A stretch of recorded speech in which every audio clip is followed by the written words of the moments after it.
I think most people know me, but if you don't, let me pin myself. My name is Kat B. I am a UK psychic medium. I love to work with spirit. I love, as I've explained, just the joy of touching the spirit world and watching the magic and the awe. There are a few of you that I do know in the audience, and there are some people that I've never met before, and I don't know your loved ones. What I say is, if I read for somebody that I know, then I hope the spirit world brings through unique information that I've not touched on before, or they bring through validations from their everyday life, something that they've done today or yesterday, or something that's going to happen to them in the near future, so that there's new information. I believe in the intelligence of the spirit world, and I believe that spirit should be able to have conversation like we do in life. They should be able to bring through those messages. I sometimes get gestures, I sometimes get pain in the body. You might see me looking up or staring to the right or the left of Dawn or whoever I'm working for. It's not because I'm being rude in any way. As I feel the energy, I want to concentrate on the spirit world. So I'm moving my awareness to that space so that I'm not distracted by the person sat in front of me, and I'm sticking with the spirit world because I'm working for the spirit world. And sometimes I have to go with the spirit world and not the living. So if you see me just focusing, it's just because I'm trying to listen or experience what I'm getting. And the way that I work is that the spirit world mold their consciousness and energy around me. They put impressions in their mind. I start to see things, hear things, get taste, get smells, get mannerisms. Sometimes I get pain in the body, but I try to go through. You can ask me questions. If I can answer the questions, I will. If I don't get something and the spirit world don't drop it in, I won't make it fit. I will just tell you there's nothing dropping in. That's not to say that they won't answer your question directly in another way through somebody else, or as the time goes on and directly, but I just trust that whatever's supposed to come up in the moment will, if that's okay. So Dawn, it's lovely to see you, my darling. I know that you have a daughter in the spirit world. And outside of that, I don't know what you've been doing today or anything like that. So we're going to see what she says, and we'll get some information coming through. The first thing that she's doing in my mind, Dawn, is almost a feeling of running fast, or like being on the move very quickly. Okay. So I don't feel like I'm physically jogging or running a marathon. This feels like I'm dashing around like like a headless chicken. I feel like I'm running around. There's something about the speed at which I'm having to do things. I'm juggling lots of things, is the feeling that I've got, Dawn. And there's a feeling of, it doesn't feel like I'm stressed or anything. It feels like I'm coping, but I feel like my feet and my hands are hardly touching the ground. It feels like there's a lot going on, and it's a busy time in your life, she's saying. So there's something about juggling lots of things, being very active and on the go. And she's actually giving me this feeling as if within the next few weeks, as if you're going to come not to a stop or a pause, but she's laughing as if she's getting a notebook out, Dawn, and she's giving me the feeling of a list, the kind of list that you do at New Year, where you say, okay, I'm going to start going to the gym a bit more, or I'm going to start looking after my health, or I'm going to start losing, I don't want to say that it's all losing weight and health orientated, but she's making feel like you've got some aspirations for yourself that you want to put into play. You haven't had the time to put them into play yet fully, she's saying. But there's something about within the next 3 weeks, you'll pause and write a list where you'll put some of those things into, like, you're going to put your house in order. That's what she's saying to me. But I feel that she's talking about your house, as in you, not your house, your physical house. And she's laughing as if the physical house is now in order and you can pretty much leave it and you don't need to do much to it or do anything to it. What you need to now, you've got time to sort out yourself. She's saying now she's going into your wardrobe, Dawn, and she's going into this wardrobe. She's pulling all these things out of the wardrobe, and she's looking at them like this. Will I wear this again? Will I wear this? What am I going to style it with? There's something. She's laughing. Oh, and there's a real girly moment, Dawn. When like, and it's really funny because I've been doing a spring clean of my house, but she's making me laugh. She's like, oh, what am I going to wear this with? What shoes would I go with that? What outfit would I go with that? I might put that on, try it on with some of the things. I'm looking at maybe Pinterest or other things that are coming up online, and I'm looking at how people style themselves, and I'm laughing as if I might not style myself like this, but I'm gonna make a conscious effort to change. I'm gonna make a conscious effort to, and she's laughing as if, oh, mum, it's so not you, it's so not you. But I love, I love, love this color. I love this fun. I love these outfits. And there's a feeling of like, why not? Why can't we change it up? Why can't we have play? But she's laughing as if, right, the joke or something is like, my mum never takes the time to consider what things go with which and how to accessorize things, Cat, or to kind of what scarf or hat might go with this outfit. Like, but there's something where recently she's got really into it. It's like she's like laughing as if like I feel like I want a day, Dawn, just on my own, where I take every piece of garment out of the wardrobe and I try it on and I try it with different belts or scarves or the way that it looks, or I style it up and it hasn't got a belt, I put a belt on it. And your daughter in spirit is like, I love you, love you, love you, love you, Mum. I love you. And I want to see you do more of this. It makes me smile. She said, you're already starting to look very different and try new things. Isn't it nice to take yourself out of the comfort zone sometimes? Mhm. And when you do this, it's almost like she's a bit more girly than you, Dawn.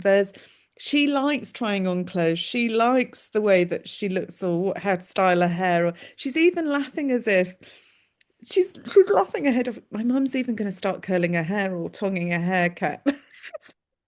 She's gonna start with the hair accessories next, like the hair curlers and the blower that just blow dries the hair in a curl. And she's gonna be at this. The next thing I know, she'll be wearing hairspray. And she's like laughing and she's like it's so not her normal world, but it's all gonna be like grand and poofed up and like she's just smiling and she's like, why not? Why not? Why not? Why not? And so she's like, and I feel like you're going to turn heads. I feel like I've got my head held high going to work, and I'm like, Who's going to notice? Look at me." And she's like giving me this feeling of oh, like, and if somebody gives you a compliment on something that you get, she's making feel, look at that little bit of light, look at that little bit of sparkle, like, oh, that's going to pick you up. And then suddenly this is going to feel more normal, and you're going to start to feel more respect with yourself and proud of yourself. And please don't ever stop looking at the detail, she says. Enjoy yourself. I'm loving seeing the new wardrobe changes. I'm loving, and she's laughing with when you did this wardrobe switch up. Was there one pair of trousers or a pair like an old faithful item that you didn't? There's a feeling of I want to put it out, I can't put it out. I want to throw it away, I can't throw it away. I'm gonna put it out. I've changed my mind. Brought it back in. And there's something where she's like laughing about just cut it up, just put it out. And she's like laughing as if it must have come back into the wardrobe about 100 times, Kat, and she still hasn't let go of it. And it's a feeling of like, but it's so sentimental, or it's so my favorite comfy. And she's like laughing. She went, okay, you don't have to throw it away now, but within the next 3 months, I promise you, Mum, you'll never look at it again. There's something about you're going to lose weight as well. Showing me like weight change as well. I think it's going to happen very gradually, Dawn, and very slowly, but she's showing me that there is going to be some shift. Like it's almost like the color's going to come back into your wardrobe and then the color's coming back into your life, but it's a natural thing and it happens very slowly. And she's just like, you're not going to lose so much that you feel uncomfortable, but you're just going to, like, there's a feeling of I'm feeling good about myself. Um, I want to, don't shoot the messenger, but I want to say, get back into the gym or get into the gym. She's doing toning with weights. It doesn't feel like I'm running all cardiac. I just feel like I'm gently toning up the muscles, and it feels like she just wants to talk about muscle strength. Muscle strength. That's all she seems to be sort of saying. Anything you want to ask me, Dawn, or Um, I was curious about Tucker. He has some okay, interviews. okay. Just let me see what she says about Tucker. Yeah, first thing I want to do is scratch my neck or scratch my back. I don't know why. I don't know if he does that or something, but the first thing I want to do is scratch my neck or my back. Um, yeah, I she says might not get the first one instantly, but within the next couple of weeks, he's going to have a turn of good luck. So there's something where things are going all right, things are moving in the right direction, Mum. Mhm. A doorway's opening and a pattern of behavior is shifting in him as well.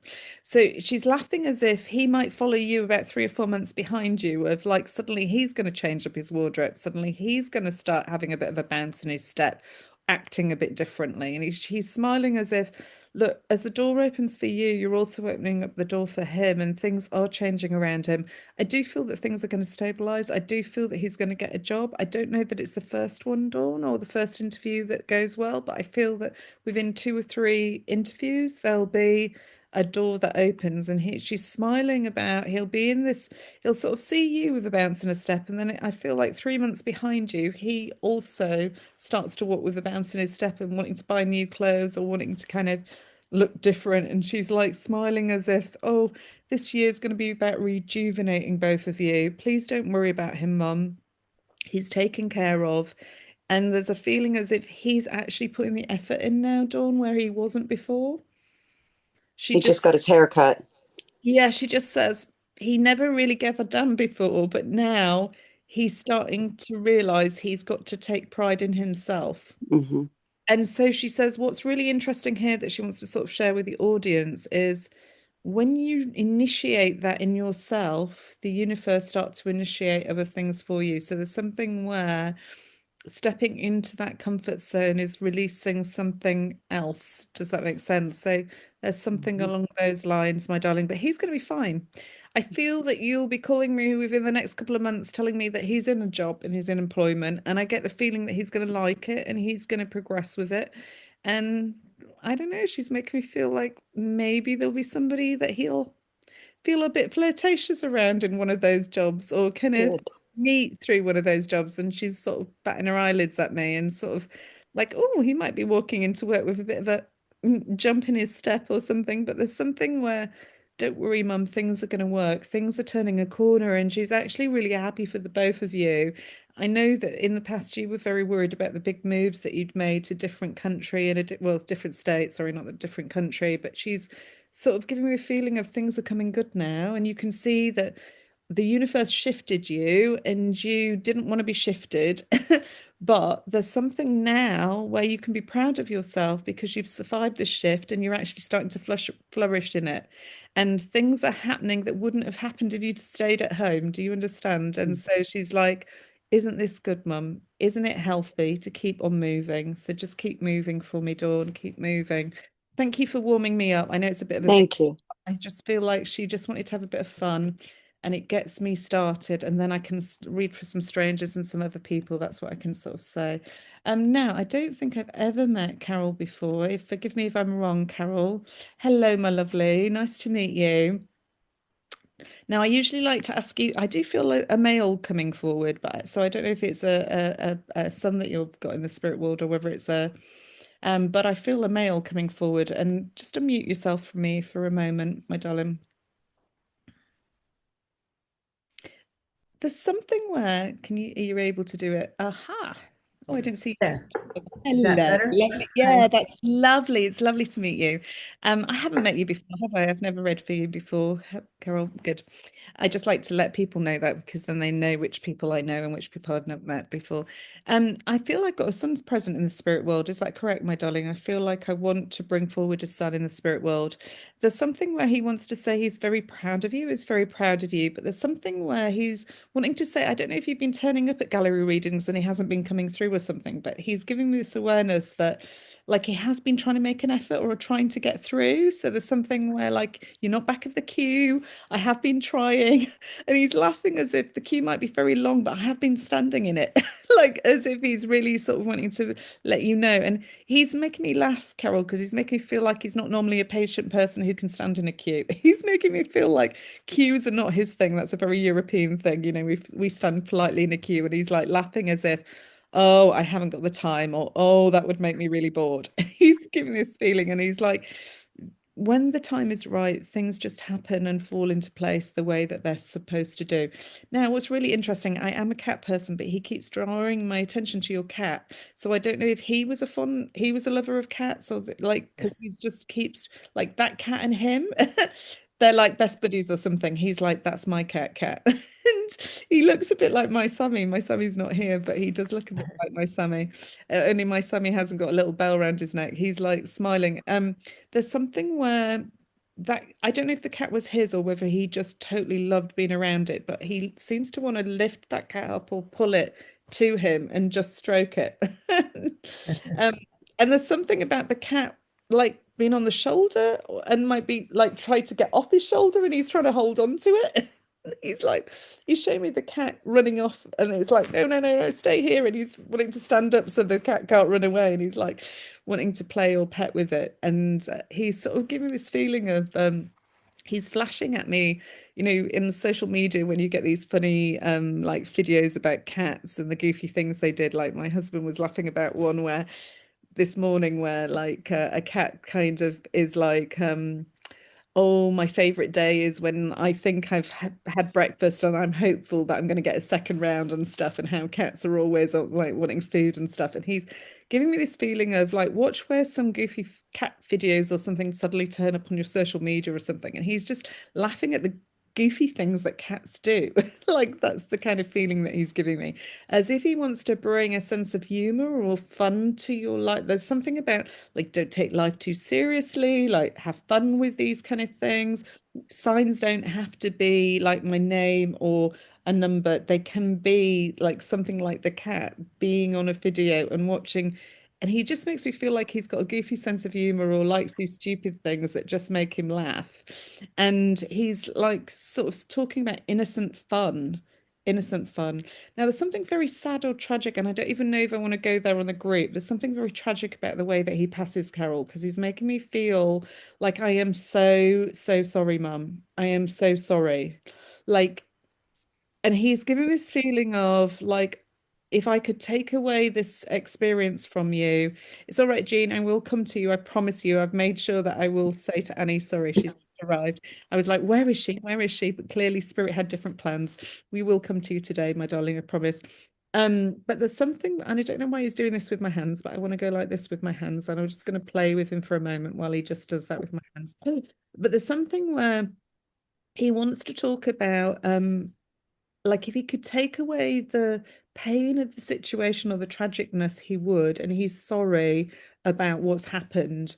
I don't know why he's doing this with my hands, but when he does this with my hands, I feel like I want to wash, there's a feeling of like wash away the pain and wash away the troubles. There's something about, like when somebody washes their hands, almost like when it's not OCD, it's just that feeling of cleanliness or cleansing the energy or cleansing.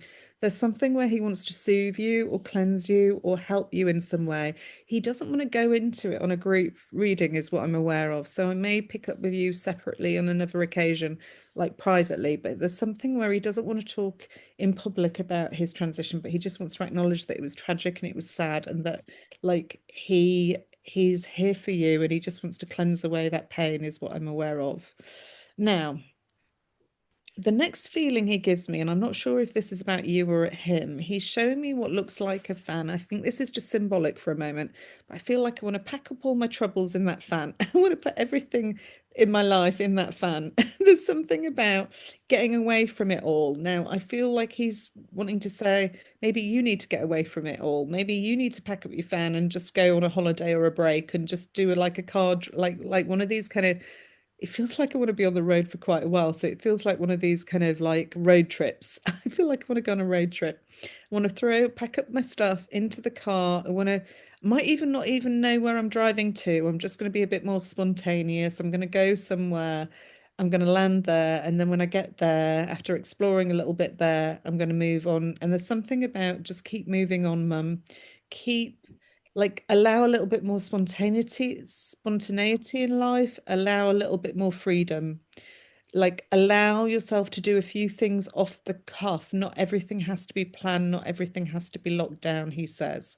So there's something where he's sort of wanting to give you this freedom to be a little bit more spontaneous. And I don't know if that's because your grief, um this is me talking now, not the spirit world. Like, I don't know if that's because your grief is making you lock things down or you feel like you're on unsteady ground or something, but he's just giving me the awareness that he wants some spontaneity or freedom around you. That's what I'm aware of. Um, he's saying to me he was a good kid. So he's saying to me, I was a good kid. I was a loving kid who loved his mum. I'd get frustrated sometimes, he says, and he's kicking something there to show me frustration. He said, I get frustrated sometimes, Kat, but I was a good kid and I always do right by my family. I love my family. I'd never do anything to hurt this relationship. That's what he says, not knowingly or not. So there's something about the way that he passes. It's something to do with like, look, I wouldn't do anything intentional to hurt my family. I wouldn't I wouldn't do anything on purpose. Like it's if something else happens, it happens. It's that kind of thing. He's giving this awareness of.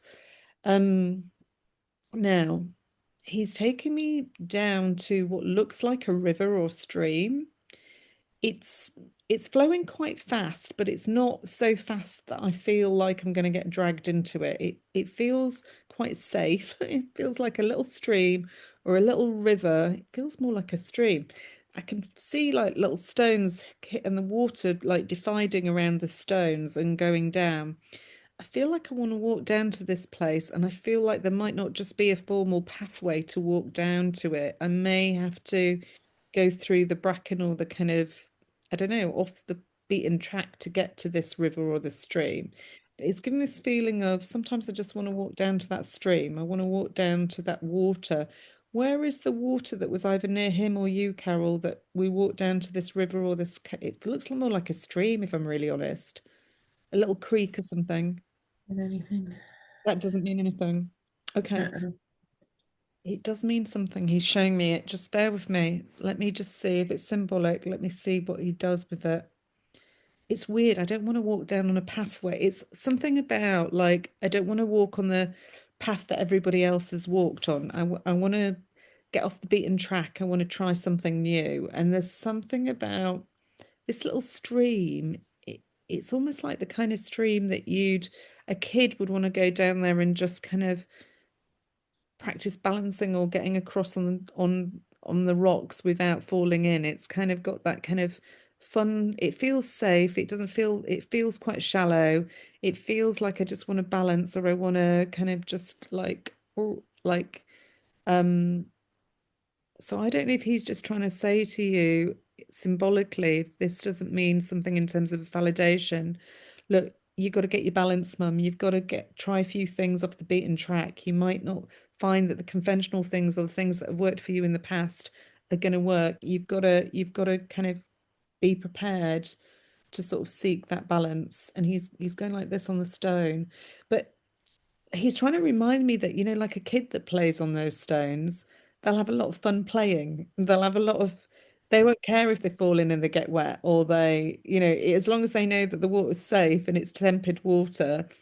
There's something about the innocence and sort of beauty of just exploring new things and not being frightened of them. And um, let me see what else he gives me. Was he quite a free spirit himself, Carol, in terms of always wanting to go off and explore things? If it's a no, say no. Well, he was pretty shy Okay. and He's but just not, very easy going with the flow. think he was that's okay. comfortable with his shyness. Yeah, he was comfortable with the shyness. Yeah, he's not showing me other people around him. I haven't got any friends or people around him. He is just actually on his own, but he feels very comfortable in his own skin and he just seems to want to explore things. He seems to have touched many people that have contacted us over the years that have told us things that we didn't know. So he's A little bit nomadic though, where he just is, he's making me feel like he hasn't quite put his roots down anywhere, as if he stays for a bit. It's almost like feels like the little hobo. I might go here, have this experience, then when I've completed this experience, I'll move on to the next thing. But there's something where the flow of what he does, he's in the moment, Carol, or he's kind of quite comfortable in his own skin. So there's something where he just trusts his instincts when it comes to his own life as to where he's supposed to be and what he's supposed to be doing. And I don't, there's something lovely about him. You know how in society we are always wanting what's next or what's next, or that kind of like chasing after the money or the finances or wanting to climb the ladder or whatever that's about. And he doesn't feel like that. He feels like he's quite content with his life. He's content with what he's doing. He's got purpose in what he's doing. He doesn't need, he's just, if you don't mind me swearing, he says, I don't need that shit. I don't need any of that extra fluff. I can just be myself. And that's the most important thing. You, as a family, allowed him to be himself. You never asked him to be louder. You never asked him to be like wilder, to have more friends. You just accepted him for who he was and let him be. And he was like, that's awesome. It's like the best. Like nobody forced me to be anything that I wasn't.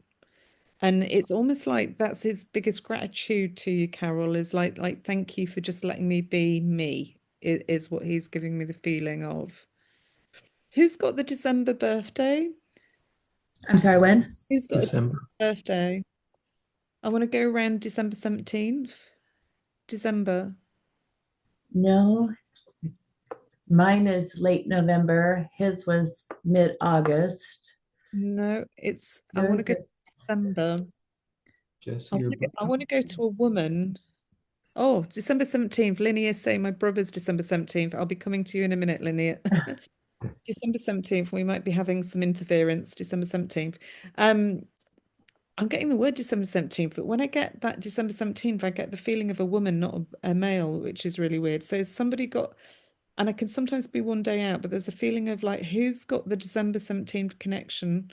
December 17th, 18th, or 16th, around that time. A female play. Doesn't mean anything.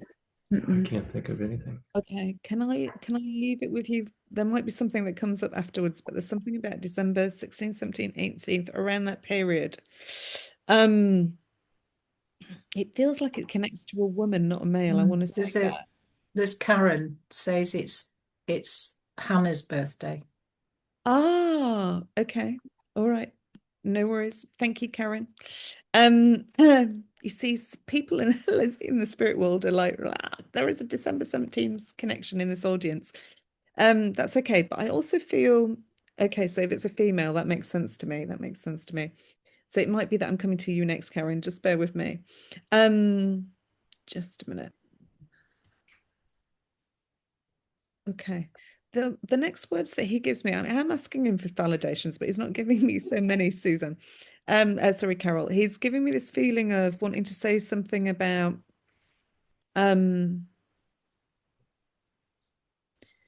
he's saying something about let it be, let it be, let it be. And he's given this feeling of gratitude and gratefulness for the course of his life, like just the light touch that you had with him, the freedom that you gave him, not just to be himself, but there's a feeling of you're always there if I need to talk to you, but you don't ever sort of lord it up with him. There's a feeling of you'll give him advice and you're grateful to guide him, but you don't direct him. There's something where you let him direct his own life, Carol, and he's kind of grateful for that, is the feeling that I get.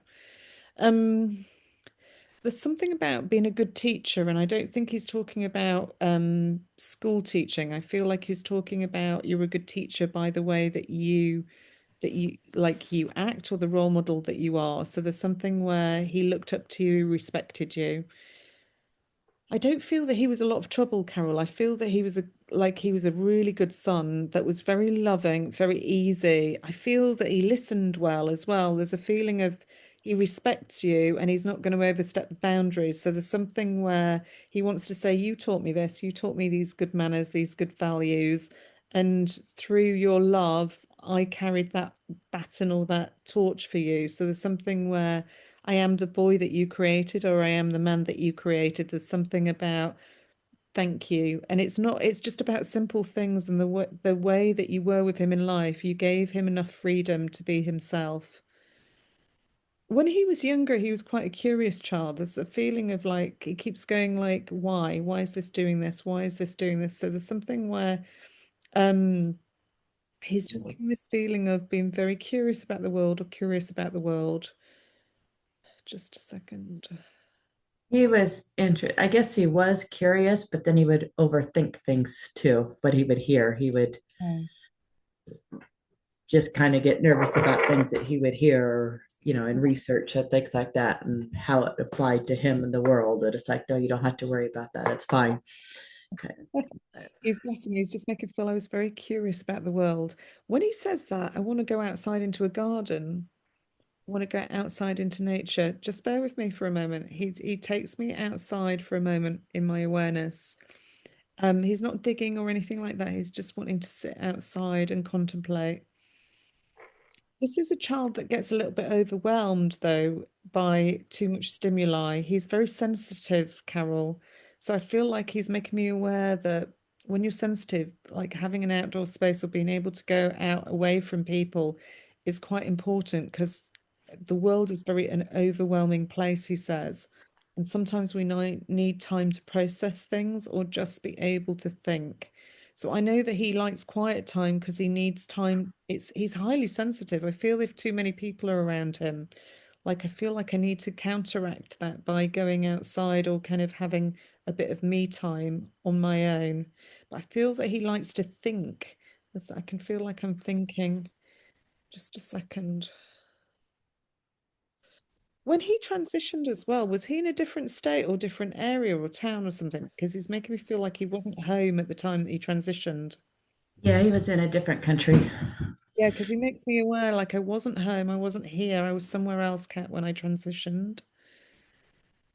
And when news came that he transitioned, was there a slight delay, Carol, in the information coming to you? Like, because he's talking about there was a delay in the information coming back to my mum. Yeah, it was actually technically today is the official day, 8 years. Oh, wow, Carol, Um, look at but reality, it was last night at 9:30 when it really happened. But by the time we got the news, yeah, I was going to say it felt like it was 24 hours later or it was a day later, and he references yeah, that There were a few days before we heard official reports. So there was at least a 2 or 3 day period where we kind of knew what happened, but it had to be confirmed. And so there was a little bit of a delay there. Oh, bless him. He just makes reference to that, my darling. As you speak, he really sort of stares at you, like wants me to look at you. He's really grateful for you being here. He's saying that you're a rock, like you're the rock. You're a rock.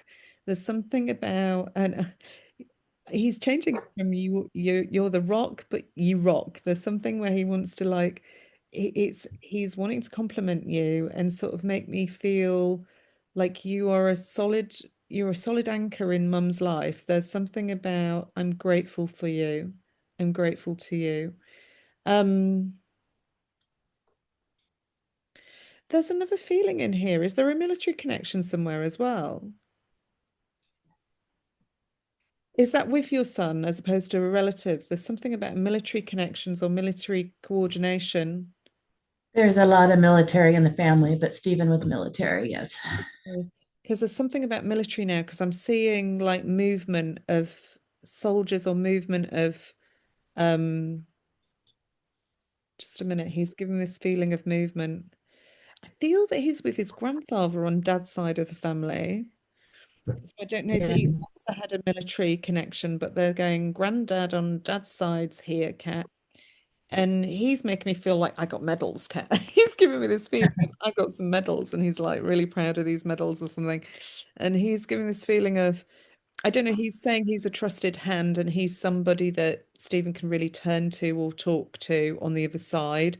I don't know that they necessarily spent a great deal of time, if any time at all, on the earth plane together, but in the spirit world, I feel like they're side by side and talking together quite frequently. So there's something where he's got a good friend in this grandfather figure, and there's a lot of conversation and kind of I don't know, they're sharing different types of combat or talking about different military kind of situations, and there's just this awareness. interesting because my dad passed before Stephen was born, and he was military. Ah, okay. You think it Scott's dad recently passed, but wasn't He was not military. military. But they were pretty close, but they didn't see each other a lot, once or okay? twice a year, maybe for little visits. Oh, if I've gone to the wrong side of the family, forgive me. I feel that the grandfather that's with him is military and didn't know him in life.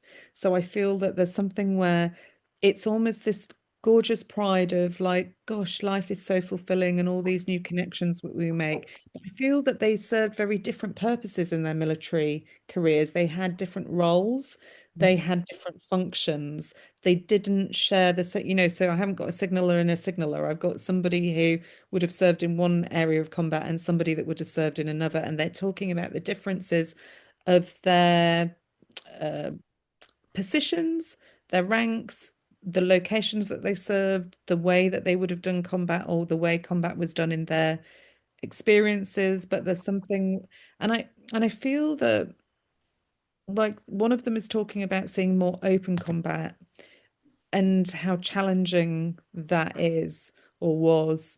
And but I feel that both guys, particularly your son, I feel that there's something about your son would have rescued, like, see if he was in a combat situation and a colleague was hurt or harmed, he wouldn't just leave them there, Carol. He's somebody that would go out, and it's not that he wants to be a hero or anything like that, but he is going to make sure that everybody's accounted for. There's something where the people that watch my back, I watch theirs. So there's something where he wants to talk about, I don't know, it's just that sacred kind of bond between people where he's given this feeling of had to rely on people and that they have to rely on me. And I feel that he's a very worthy, honest, reliable person in that way. He's making reference to, I'd always do the right thing by other people.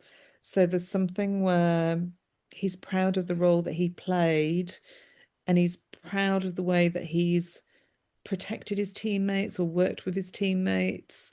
There's a feeling of I'm never going to let them down. I'm going to go back for that person who's weaker than me or who needs my assistance, or I'm going to sit with them and talk to them until somebody else comes to rescue them. So there's something where I won't leave somebody on their own.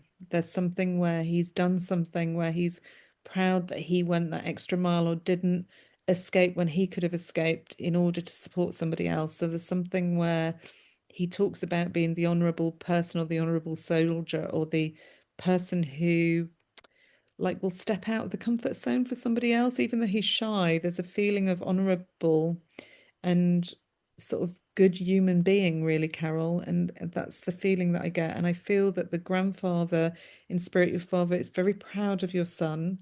And together they share a camaraderie or common ground, but with different life experiences in the military. And I think they both had very different experiences. I really do. I really do feel that they can't even relate to certain things that are the same. That's what they're saying to me. And so they're just fascinated by one another.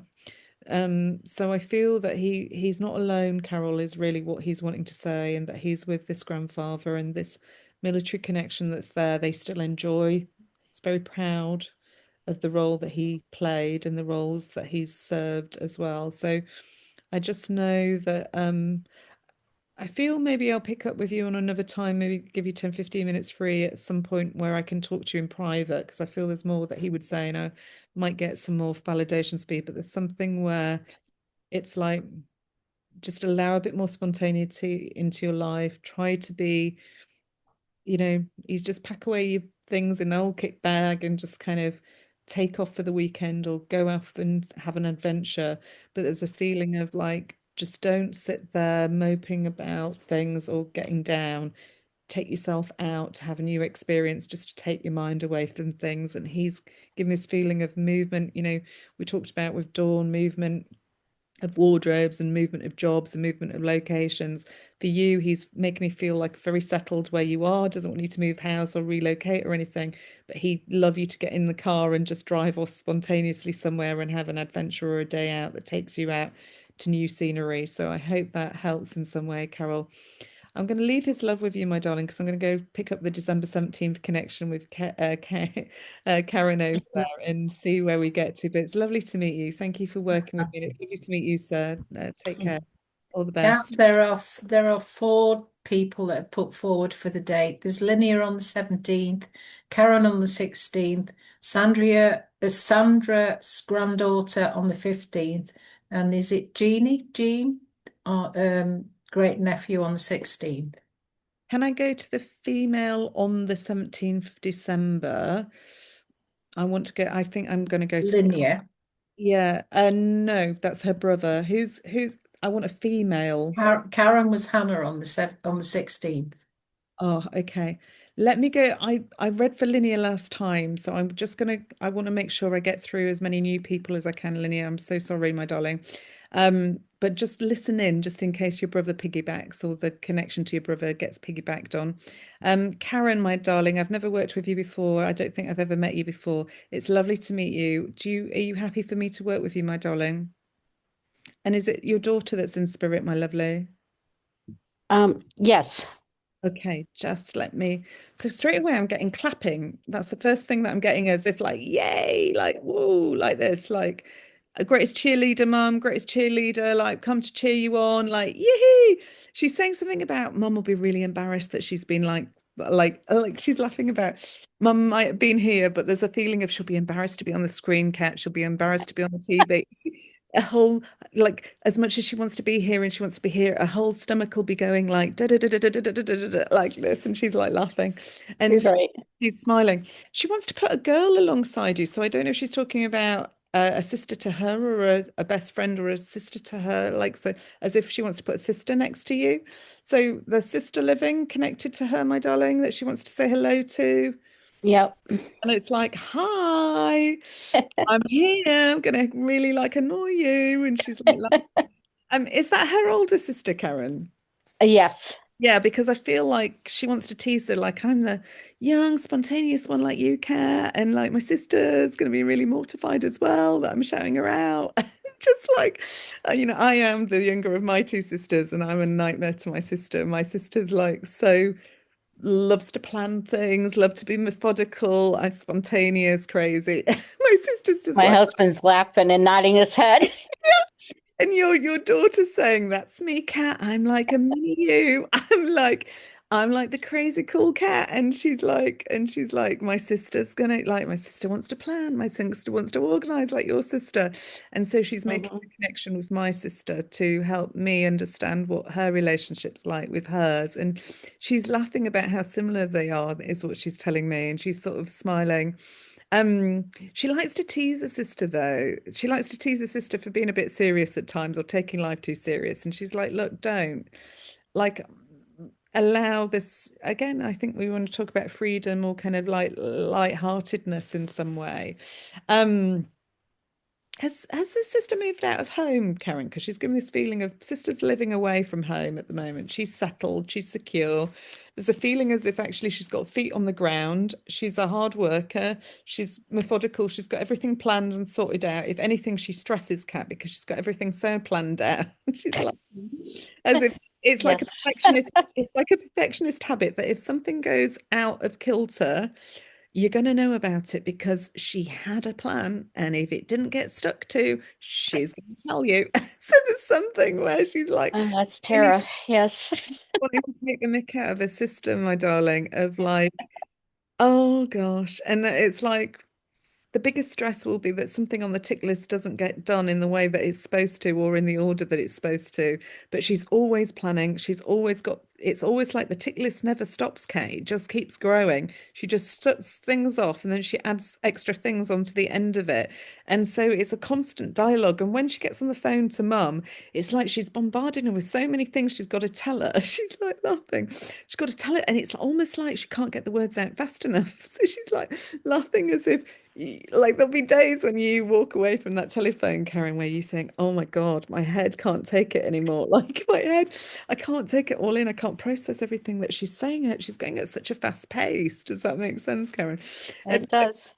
And your sister, her sister's like, mum's very chillax, Cat. She's very laid back, but she's like, she wants to support my sister, but sometimes like my sister's dialogue is so fast, like she can't keep up with her. And even if my mum got a pause to be able to speak, she's saying she's already run ahead onto the next topic or the next thing. She's not going to give mum the chance to get her two pence worth about she's not going to let you get the advice out or the things or the commentary on what you want to share. There's a feeling as if she's already run on to the next thing, Karen.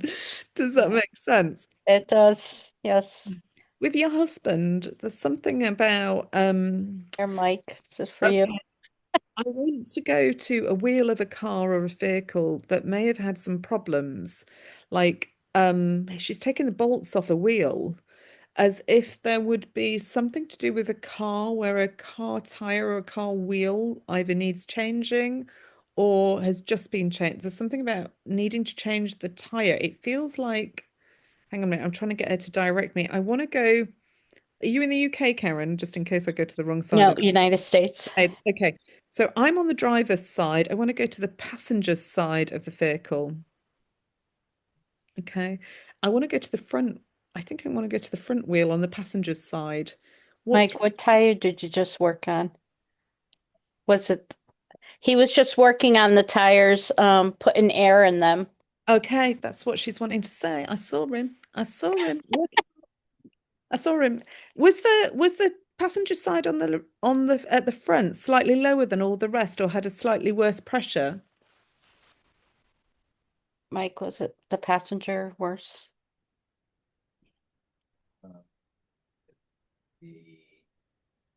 He's thinking. Okay. I feel like one of the ones on the passenger side had lower pressure. He had to put more air in, and she makes me He feel, says yes. and I feel that the front one is, I love how they do this. It's so clever.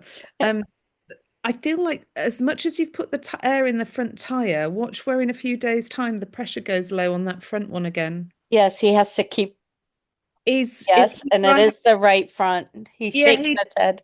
it's going to drive him insane. She says, I think there's a slow puncture or something going on, Kat. Every time he fills it up, it goes flat again. We were just talking about that there's maybe a nail or something that's causing it to. Yeah, I think it's got a slow puncture. Do you call it slow puncture? I feel Yeah, there's a slow puncture. And she says, get that tire off, get the get it engine off, Mike. changed, get it changed because it's going to constantly drive you insane. And I feel like your fella must be a really good fella with like tires because I feel that he could fix it himself. He might not need a fully new. There's something about he could get a tire and he could put it back on himself or like and like there's a feeling of reselling or reworking the old tire in some way. So she's given this feeling of he's very hands-on cat. He's not going to need somebody else to do it for him. He's got the ability to do it himself. I like this gentleman. He's very hands-on. And there's something where she's like, God, Mike, you're really good. You really don't always get the credit. She's, oh, I don't want to get you into trouble, Karen. But she says, doesn't always get the credit for how much he does, Kat, because he's actually really self-sufficient and very good at what he does. And he really doesn't look for much praise. He doesn't really. And there's something where she wants to sort of say, do you know what, Mum? Give him a big pat on the back, give him a big hug, and just tell him he's an amazing man and he's really pulling his weight. Some people don't recognize it, but he's really, really good. And she's like almost wanting to give him a little kiss on the cheek or a pat on the back. And it's like, It's well, very lovable. Yeah. just She really, loved hugging. yeah, she's just making me feel like love, love, love you, love you, love you. And she's just giving this feeling of almost, and again, she's making me laugh, Karen, because she's almost making me think, I'm just going to get one over on my sister. I'm going to get one over my sister because my sister's forgotten to praise him or hasn't been praising it. I'm going to make up for it because I'm going to be the apple of his eye. So there's a feeling of like she's wanting to get in there to be I don't know, top dog or top trump in some way, Karen. And I just feel like she really gets a lot of joy out of making other people happy. She gets a lot of joy out of making other people smile. And I feel that she was the apple of your eye in some way, Karen. She always brought a lot of fun and joy, or I don't know, there's a lightness with her. She's making me feel she's very spontaneous. I feel like I want to, when she's younger, she must like act out or role play or dance or something in front of you because I feel like I just want your attention, Mum. I want to do things that make you smile. I want to be watched. I want to sort of I want your feedback on what you think. That's what she's sort of giving me. So she She likes your was a dancer. reassurance. Was She did she? acting and her passion was dancing. Yeah. Yeah, she's dancing in front of you and she's performing and she's making me feel she just wants you to say, didn't you do well? Or wasn't that amazing? So she was somebody that brought colour to people's lives. She loved to perform, she loved to act. Now that's really interesting. I don't think this is for you. Somebody else in the audience, this is for. She's reminding me that before I came on, other than I was singing two songs to myself. One of them was I Can't Live Without You. I can't live if living is without you, like which is from the Bridget Jones film. And but she was also singing me a Grease song You're the one that I love. You are the one. Do, do, do. So somebody's got, you're not the only person in the audience that's got a theatrical connection. Somebody else in the audience has got a theatrical connection. Well, my husband was in Greece. He was when she was still with us. He was in a play, the adult version of Okay. Like Mamma Mia Jab. So there's something where she's just really wanting to sort of talk about like the love of theatre, the love of song, the love of dance, and she's making me feel, I don't know, there's just a happiness to making other people happy. And she wants you to really remember that. I also feel that one of these performances, and it's one of her younger or more infant performances, sort of in her younger days, Karen, you've got on video or something, or you've got on tape. There's something about rewatch that. It's like watching the old school play, you know, when they do the nativity or something. She's giving this feeling as there's one of those old performances on tape. And she's making me feel like it doesn't matter if you run the tape dry, just keep watching and remembering. And I feel like she was the star of the show and she didn't want to steal other people's lines or steal the limelight. But there's something of, I might not be in the lead role, but I definitely shone in my role, or I tried to, she didn't try to steal the limelight, but there's something where the sideline position, she did it so well that it was almost better than the lead. So there's something where she's kind of laughing about when you put your heart and soul into something, the joy just comes from you and you can't help it. You don't mean to step on anybody's toes, you just shine. And she's just giving that feeling of, that's my role. That's my role. So she hasn't changed, Karen. She's really just giving this feeling of joy. I am joy. You are joy. I love you both. Dad, get that tire changed at the front. Otherwise, you're going to be constantly doing the air, drive you insane. So I just, Okay. I hope that happens, my darling. Thank Amazing you. thing. But again, it shows you that they can see exactly what you're doing, isn't it? They're having a right nosy. They've seen what you've done, and let's see. Now then, let's see where we're going. Now, I want a Grease connection. I'm the one they want. Do do do do do do. Teresa has a Travolta and a Grease connection. Okay, Cat. don't tell me what they are, Teresa. Don't tell me what they are. Let me get to you. Okay. Get do, do, do, do. Now this is where my technology is not so good. Is that Teresa Contact? I bet I've spelled Teresa Yeah. wrong. A minute. Here we go. Here we go. Here we go. Here we go. Oh my God, going. Here we go. Here we go. Right, Teresa. I've got there. You're the one I want. Do do do do do. Ooh, The ooh, ooh. best. Yeah. And there's making feel like, and somebody in spirit is saying, you think John Travolta's quite sexy, or you did in his old days. Back then, yeah. Back then you thought he was sexy. She's like, oh, don't tell anyone. She's like, she went, in his younger days, she thought he was hot stuff, and she's going, hot stuff, baby, do hot stuff. He, he, I'm he could just, move that body. Yeah. yeah, there's a feeling of like absolutely. And yeah, so there's a feeling of like, now she says the word, it is a daughter in spirit, is it, Teresa? No, Okay, I've got a female speaking to me. So hang on a minute. Is it mum in spirit? she is. Okay, just bear with me. I think your mum's here and speaking to me because it's a female voice, not a male voice. Just bear with me. So if you've got a son in spirit, just bear with me. But I've Okay. got a daughter. I want to talk to my daughter, is what I'm aware of. Hmm. Mum feels a bit more serious than this kind of joyous feeling, as if she's come in like, don't forget about me, don't forget about me, like, don't forget about me. Did you have to, like, there's something about worry. Did you used to have to worry about your mum, or did you always worry about her, Teresa? There's something about worry. I didn't worry about her, but the relationship was intense, I would say. Okay, just Yeah. don't say any more for a moment, Teresa. There's something about, Mhm. I have to, like this, like the energy's dropped a little bit, and there's a feeling of seriousness. Mm. As if I want to go from this joyous, like, fun moment about Greece and John Travolta to, um, I feel like the words I want to say is, I might not have captivated your world the way that I was supposed to, but I did teach you some lessons in love, and they may not have been the lessons you expected, but they were important ones. we may never see eye to eye on all things, or we may come from things from different angles. And she's saying this is for the audience. Like people can come from things from different angles. We don't have to see eye to eye in life. We can hold two different opinions at the same time. It's okay to be different, but we must acknowledge that we did teach each other, or we did learn from our experiences. We haven't gone to the spirit world bitter. There's something where she's wanting to say we had a difference of opinion on some things, but there's a good understanding between us now. So there's something where you must have given forgiveness, Teresa, or you must have viewed your relationship with mum slightly different since she passed to the spirit world. And she wants to acknowledge good work. Good work. She's saying your work, not my work, your work, good work. As if you've made the effort to process or reflect or kind of look at things in a different way.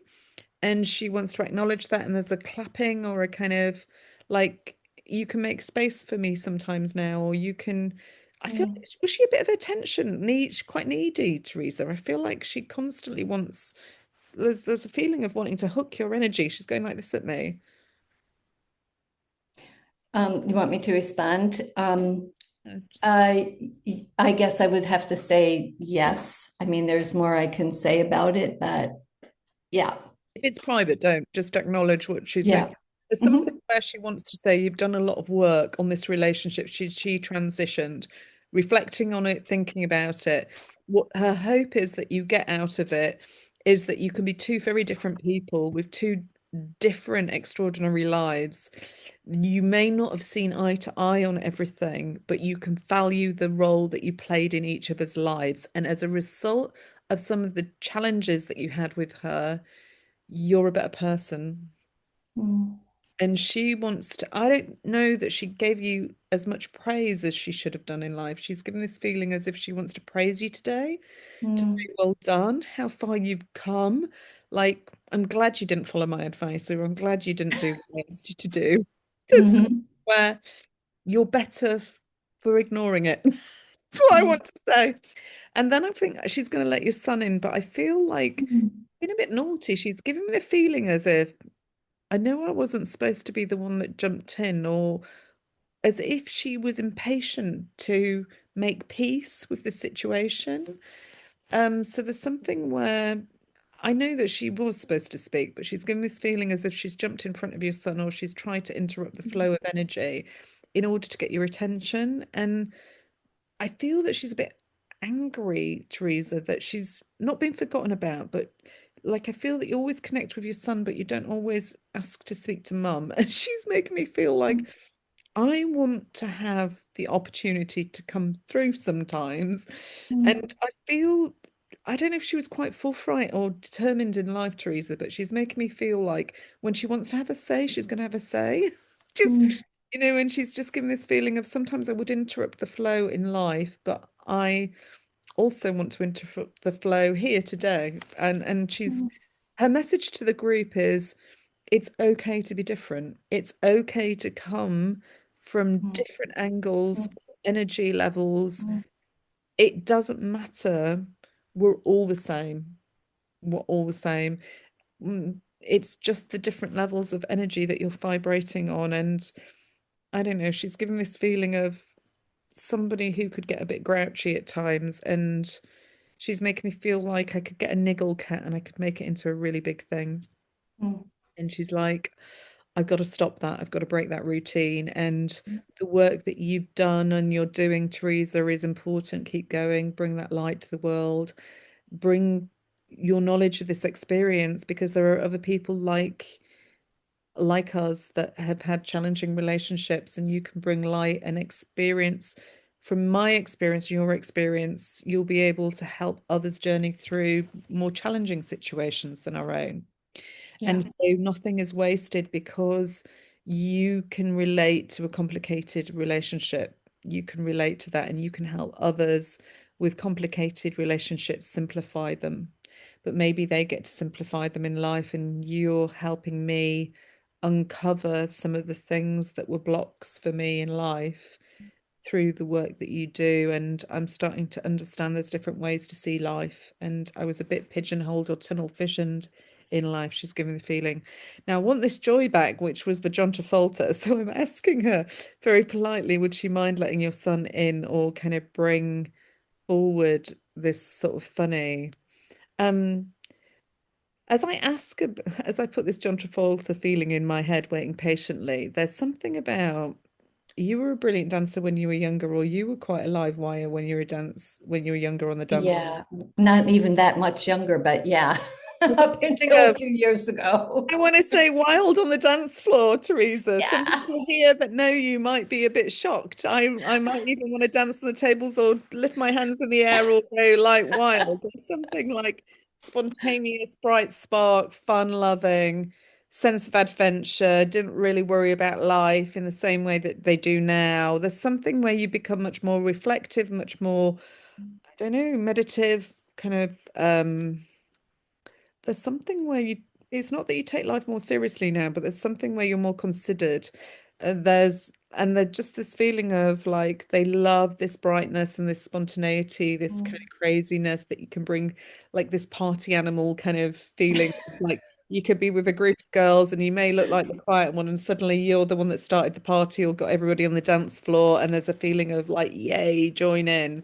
And there's this feeling of like, don't be frightened to be the first one on the dance floor is really what your son wants to say. Don't be frightened to be the first one to put your two pence out there or your stall out there in some way. So you had a very strong relationship with your son, Teresa. There's a feeling of very close relationship. I feel that he gives me the feeling that mum is a friend to me. She's somebody that I can talk about anything to. Um, and he says it's so important, never had to hide anything, never had to really worry about anything. But there's something where he knows that he can always share with you. Um,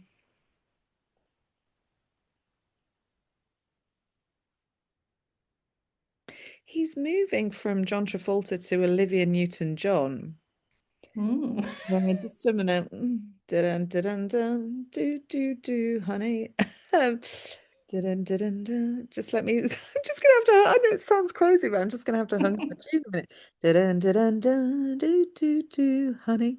Now, when he says the word honey, like I see like a bowl of honey, like or a thing of honey, like a spoonful of honey makes the medicine go down. Oh, Like yeah. honey is medicine, like manuka honey, or like honey being the sweet stuff of life. He's Mm. putting his spoon in this thing and he's like licking the spoon as if he's like, and I get the feeling that and when your son does that, he's going as if he doesn't like honey. He's like laughing, but it's not about the actual eating of the honey as a validation. It's like, you got to find that honey or that nectar in life. You got to find the sweet stuff. You got to find the, you know, and like don't reflect on the bad stuff. Choose the honey. He's going like this, and he's giving the feeling of Pooh Bear there, like licking the honey spoon. And he's actually going like this around the bowl as if like, oh, it's all gone. All the honey's gone, cat. And he's going like this, and he's showing me Pooh Bear just going like this, like like it's like sometimes you've got to really reach for it. Like the honey doesn't feel like it's there, cat. It's like gotta like literally. There's some kind of thing where he's wanting to use that as a metaphor to say, you know what, in grief, sometimes you feel like the honey's run out, like you gotta scrape the bowl, like but like go out and reach out, scrape that bowl. There's always one more finger where you can lick that. There's something where like scoop the sweetness from every situation, look for that optimism in life. It'll never do you wrong. Now I know that you live abroad and I think you're in Italy, but there's something about um like you don't need to come home yet. So if you were thinking about should I stay here or should I move, he'll make him feel like you don't have to leave where you are just yet. So there's something about stay put where you are at the moment. So I don't know what this is about, Teresa. I don't know if you were thinking, shall I go home? Shall I move to a different location? But he's saying, no, no, no, no. You're exactly where you're supposed to be for the moment, right where you are. Just stay put for a little while longer. So there's something about him almost wanting to, of course, the choices are always yours. I will never, the spirit world will never tell you what to do, but there's something where it's not the right time to move just yet, Mum. So even if you were just thinking of changing within country, there's something that it's not the right time to move just yet. Just hold on for another 6 months. Give it another 6 months. And then if you want to move, move. So there's something where he's wanting to say, just wait on, give it 6 months. Give it 6 months. Don't put change for change's sake around you, is something that he's saying. Okay.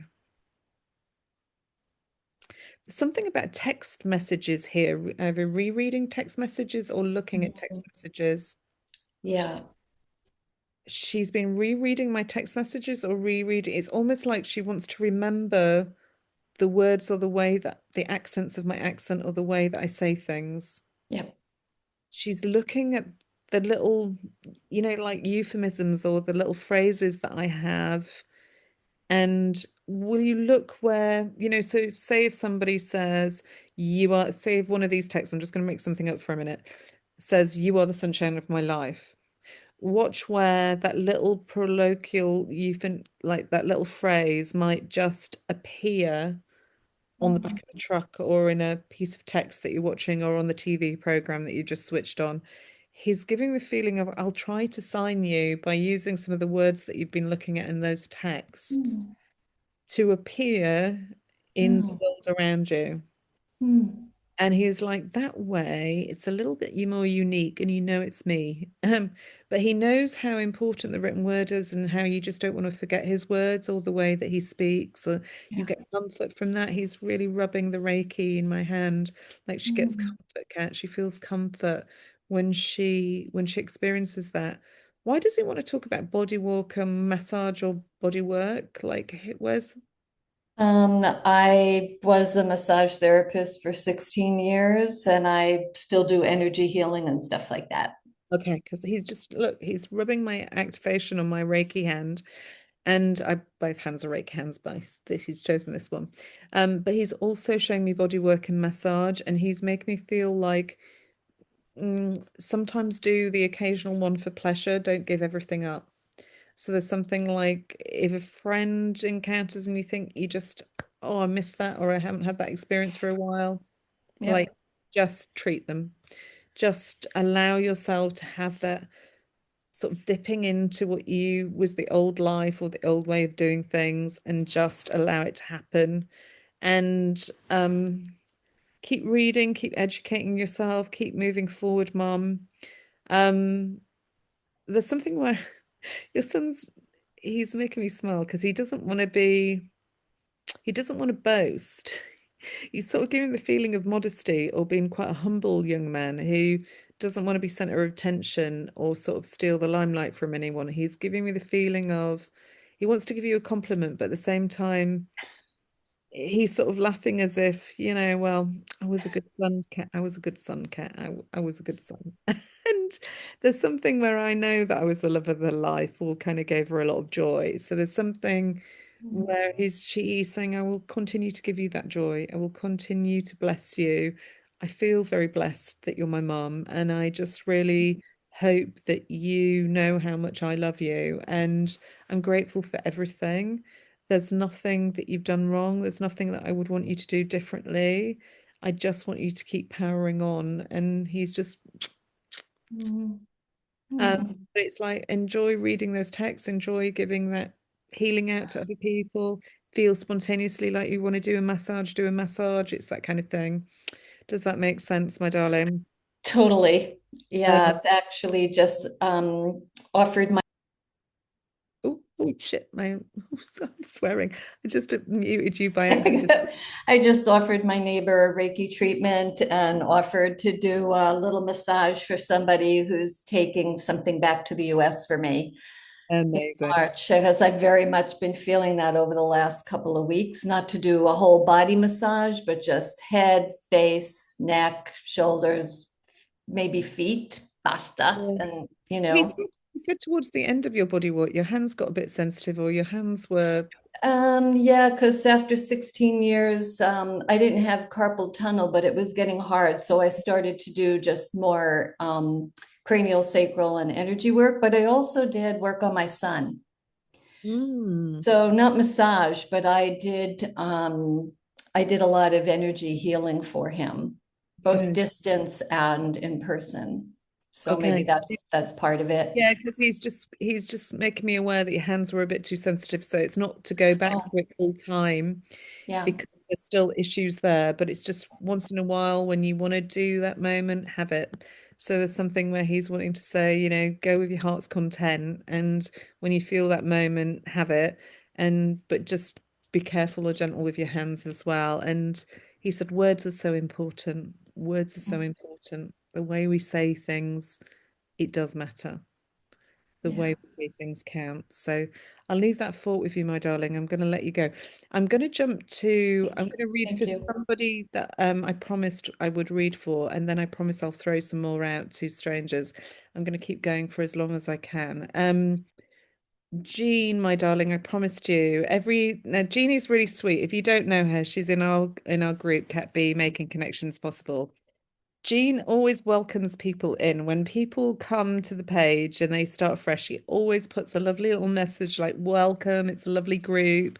I'm here. She's such a sweetheart. I don't know her very well. I brought Davy through, I think, on one occasion, so I don't know him very well either. So although I'm saying I'm reading for somebody that I know or know of, it's because they're in the group and they're active in the group, and I compliment them for being active in the group. So, Jean, are you able to unmute yourself or put on your video, my darling? Are you there? I just hope you're not making dinner or something and gone away from the camera for 2 minutes.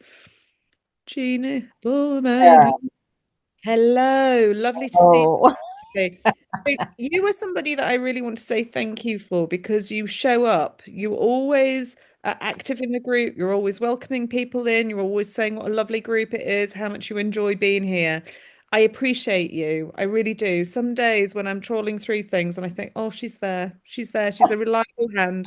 She's saying hello. She's not, you make me feel warm. So I thank you for that. I don't know your Davy very well. I just know that his name's Davy from the last reading that you got.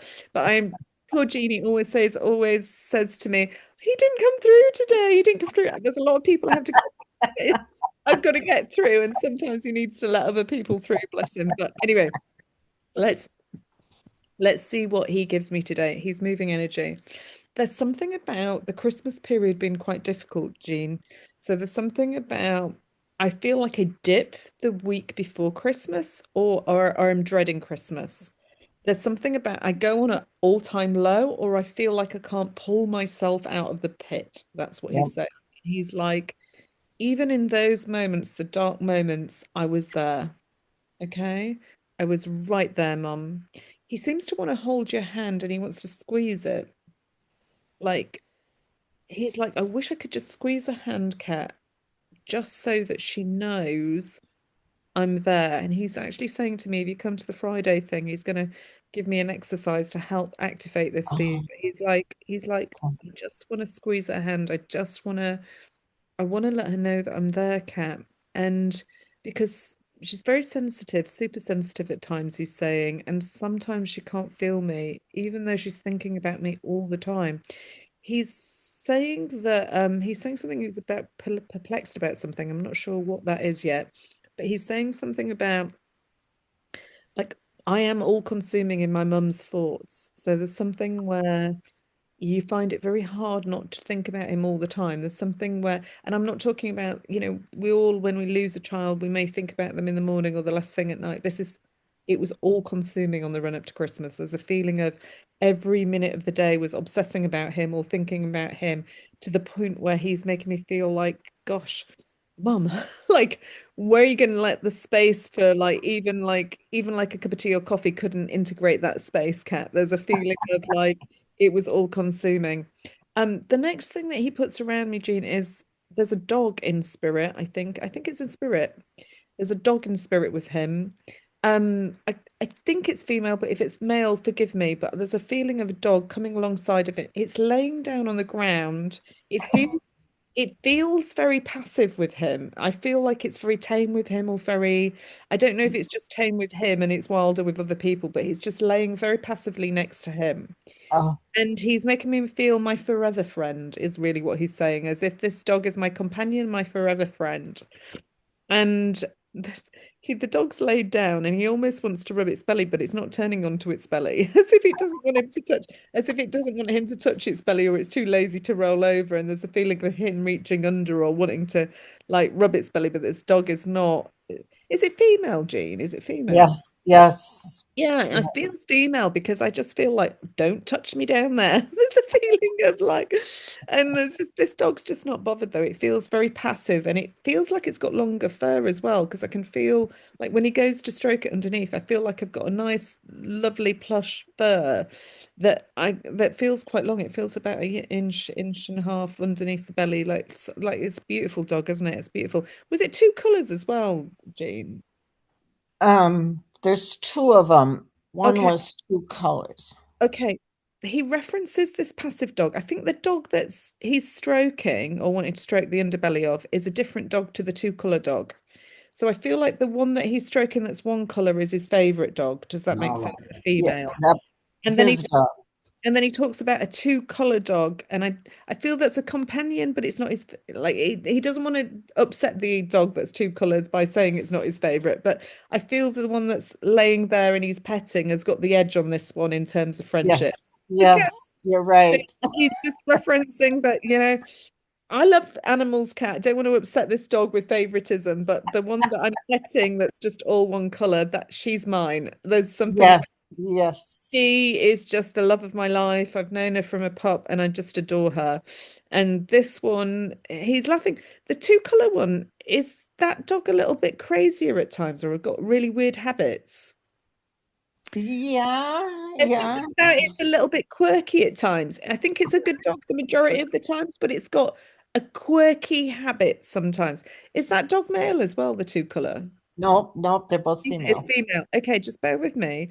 There's something he's doing. I don't even say it on the recording because it feels like, when a male dog like licks its bits or goes down or something, but he's making me feel like this dog's got a weird habit of like licking its fur or doing something.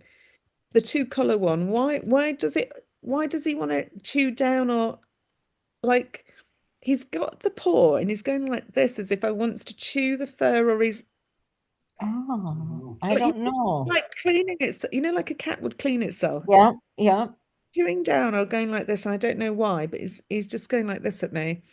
I don't know why he's doing that, but it's a feeling of like, I don't know, I feel like I want to put the paw in my mouth and I feel like I want to chew on it, or I'm like cleaning myself, or I'm cleaning myself or something.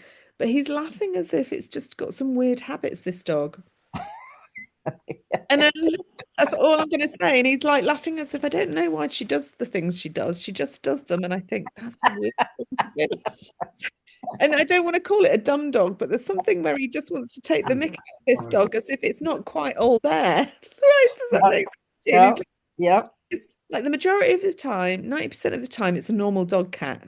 5% of the time, it's got some weird thing it does. And I think, what is that dog doing? Like, what? And you would maybe have conversation where you'd be thinking, what is that dog doing now? Yeah. Or like go and lie behind your chair.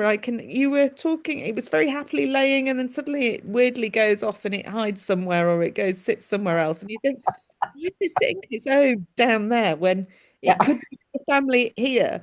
And it's just like there's something where it reacts to energy differently than the other dog. It just does funny things that, like, the other dog's quite happily laid there, but no, he has to get up and like go and he's just like, oh, in same in spirit as in life, Mum. There's a feeling of like these animals are keeping me busy. Like I'm just focusing on the animals. I'm in the world of animals right now, and he's like laughing about, I still don't understand them. I didn't understand them in life. I don't have to understand them. I can just be with them. It's fine. There's something where he's just wanting to acknowledge like crazy dude dogs. He's laughing as if he doesn't want to walk them. So I don't know if somebody else in the family walked them, but David, like, I'm damned if I'm going to walk them. There's a feeling of I just can't be bothered. I can't be bothered to walk them. quite happy to pet them, quite happy to observe them, quite happy to stroke them, play with them, but I'm damned if I'm going to walk them. It's not that I'm lazy, I just can't be bothered. It's the feeling of like just he seems to want to put his arm out like this, Jean. So I Yeah. go, he's like, as if he wants to do a gurning face or make me feel he could be quite goofy sometimes, or he could Yes, very much. he make me feel like he's watching TV and then I feel like he's doing a funny face, or he's like, and he's making me laugh now. He seems to want to play with my mannerisms because he seems to be doing still like this. He's laughing as if, oh, if I was fed up, Cat, my mum would know about it. If I was bored, my mum would know about it. If we're watching, and he's making me feel like he wants to put the TV on, and then he's wanting to chat to you about the things that are going on the TV, and he's like, we could have some really random conversations in life, Kat, he says. We could have chats about really random things, but we'd find them fascinating. We'd watch something on TV and we'd be waxing lyrical and we'd be thinking, it's got no relevance to our life whatsoever, but we could put the worlds to right, me and my mum. So we're thinking, well, the simple things in life entertain him. Does that make sense, Jean? So he's just making Yes. music. And I think he can see the sense of humor in anything because Yes. he's this feeling of it could be the driest thing that we watch on TV, but I will find the funny nugget or the funny observation or make a comment that will make everybody laugh. And I don't know, I want to go like this as well. So I don't know if he used to do this when he was younger, but there's something like wanting to go like this with my hair as well. And he's just always really wanting to do mannerisms. He's just given this feeling of a very laid back kid, Jean, who was very Yes. wholeheartedly, very loving, loved potting around the house, loved nothing better than he almost wants to turn the chair around Put to it a around the he house. wants a recliner. He says, why don't you get a recliner, Mum? We can hit and he's making you feel like he'd love nothing better than you having joint recliners with remote controls. And he hit the button and you both go flying back. And he's like, I don't know if you've ever seen Graham Norton. There's a Graham Norton program over here in the UK. He does interviews and he has a red chair and people have to tell a story. And if he doesn't like it, he hits the button and they go flying backwards. He says, me and my mum would find that hilarious, Cat. We just need one of those chairs where I can hit the button and we go flying back. And he said, we'd be laughing for hours. We'd be laughing for hours in the chair, Mum. And we'd be killing ourselves that we nearly like knocked ourselves out with these chairs. But like I'd be meaning to move the chair forward, Cat, and I'm just so clumsy. I'd probably hit the wrong button and it'd go flying back. It's just like it makes me feel like that would have him in stitches or make him laugh to the pit of Yes. his stomach. So he's like, it doesn't take a lot to be an idiot or make me laugh, Cat. I can Oh. see the funny side of everything. And he's like, I'm getting more goofier, Mum. I'm not really, I don't really give a damn about intelligence, he says, Cat. I don't give a damn about it. What good is intelligence if you can't have a good laugh? Like I could always have a really good laugh with my mum. So Oh, that's so there's him. just something where he just wants to say, "Oh, you're the salt of the earth, Mum. I love you." I never quit laughing about our little foibles or our little conversations. I go over them in my head and I still chuckle out loud or still laugh at the things that make me smile. So there's something where he's really just having a good time and he's making me feel like, I don't know what you're stressing about, Mum. I'm a good people person. I'm talking to everybody in this audience, all their loved ones. They all getting to know me. I'm introducing myself to people. I'm asking them, are you all right? Are you welcome? Are you enjoying the group? Are you alive? Are you here? Are you right? And I'm grateful for everything. I'm just having a good time getting to know people. And I'm really not stressed about anything. So don't stress for me, Mum. Oh, Don't dear. stress. Yes. Just Yes. imagine me introducing myself to everybody. I'm asking everybody, are you okay? Can I get you a drink? Like, do you want to sit down? Like, can I get you anything? And then he's like, "Ah, they don't need anything. I can put my feet up, Cat." Yeah, that And then that he's laughing. him to a T. He's laughing. He's like, now I've got to know them, Mum, or some of them. Now I can put my feet up and they can bring me drinks. He's like, so there's method to my madness, Cat. You make out that you're really friendly, you do all these things, and then when they least expect it, you turn the tables. It's just like, he's making me feel I'm like being waited on like a king. So there's something along those lines, Jean. He's really Yes. need to bring his sense of humor, my darling, and just sort of let you know that he's okay. I feel that he's a very practical lad. He's making me feel, does he work in trades or something as well, Jean? Because I get the feeling that he could Uh, just gets on He, with things. He doesn't stress out. He's not intellectualizing. He's just making me feel, right, okay, what's on the list to do today? Right, these are the jobs I've got to do. Gonna get it done. That's it. Like onwards, yes, yes, get that done. yes. Then I get on to the next job, dump, get that done. See how many I can do, I'll see how Yeah, many I can do in a day. And he's like, it's a bit like yeah, you can see how many I can get done in the day. And if I have to stay late to do a few more, I do it. But like when I've run out of steam, I run out of steam. I go home. I start fresh yeah. tomorrow. That's him.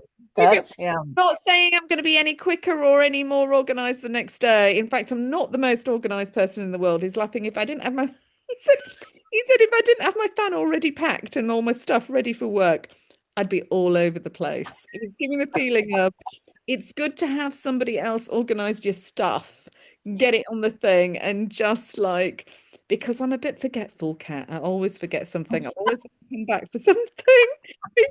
I might go 3 hours down the road and then I realize I forgot the bloody spanner or something that I need. And he's like laughing as if, oh no. And then I get the feeling of like I've spent half my wages rebuying the equipment that I should have taken with me. And he's like, it's a hard lesson to learn. So there's something where he's really wanting to use his sense of humor to make everybody laugh. And he's like, sometimes in life we gotta laugh at ourselves. We just gotta laugh at ourselves. And he's like, but if you think I'm not having a good time, I've met so many people. He said, it's not only you that's enjoying being in the group, Mum. I am frigging loving it. I've never been so popular. And people are just asking me questions. I'm like, I'm Lord of the Manor. I'm your gatekeeper. Welcome. Come on in. Meet me, Mum. Like, let me tell you about. And then he's making me laugh. And he's like, there's some kind of joke, right? And I don't want you to be upset by this, Jean. And I don't know how to phrase it without like he's making me feel like he's pushing my boundaries a little bit here. I feel like I'm going to blush. Okay, there's a joke from when I was in Las Vegas and I saw Tom Jones and a woman threw onto stage the most massive pair of granny knickers. Okay, he's laughing about these big fat knickers and he's pinning them up onto a washing line and he's like, "What are those, Mum? What are those?"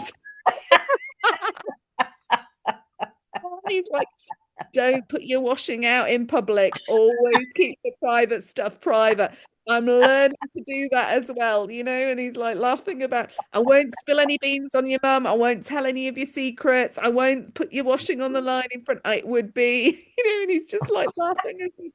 No granny knickers on the line here, mum. No granny knickers on the line. So I just feel like wanting to let you know, like, I feel that somebody in the audience must have been worried that the spirit world are going to tell all your secrets. And he's just laughing his head off and he's like, no, we won't. He's like, we'll never put the big fat knickers on the line. It's like he's just laughing. He's like Spanx.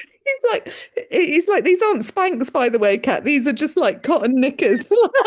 He's like, he's done with Spanx a long time ago. She doesn't need them. And he's like laughing. He's just like, oh my God, he's going, who wears those anyway? No men can get to a woman with those on. He's like laughing. So I just know Yeah.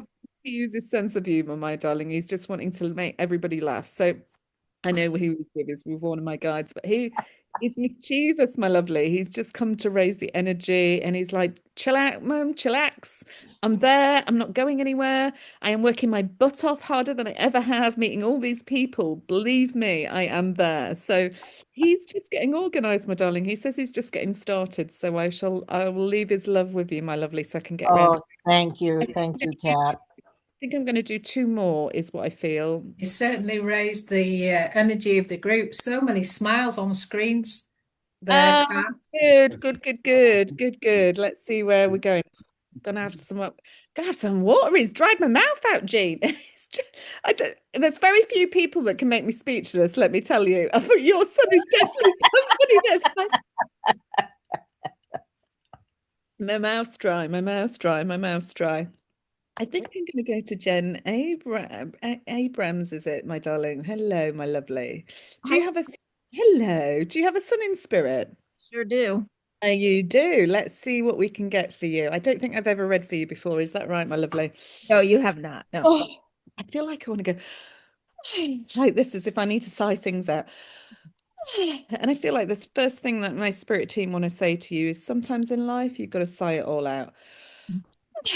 That's something where so one of my spirit guides is coming in before your son, and one of my spirit guides is saying to me, you're a good person, you're a good soul, you're a good egg. There's something where you're very kind to people, you're very loving, you're very supportive of other people. Whatever's happened with your son has made you very compassionate, and there's a feeling of outpouring. I feel like I might be quite sensitive or kind of easily moved by things. You know, when you see something or you hear something that breaks your heart on TV or in a movie, I get the feeling of I identify with that. I don't want to say you over-identify, that's not how it feels, but it feels like I understand what it's like to walk in that person's shoes, or I understand what it's like. I think I'm going to have to drink more water, Jenny. I have to forgive me for a minute. So, I don't know what this is about. I hear you're okay. I'm just going to pause for a minute, just going to listen a second.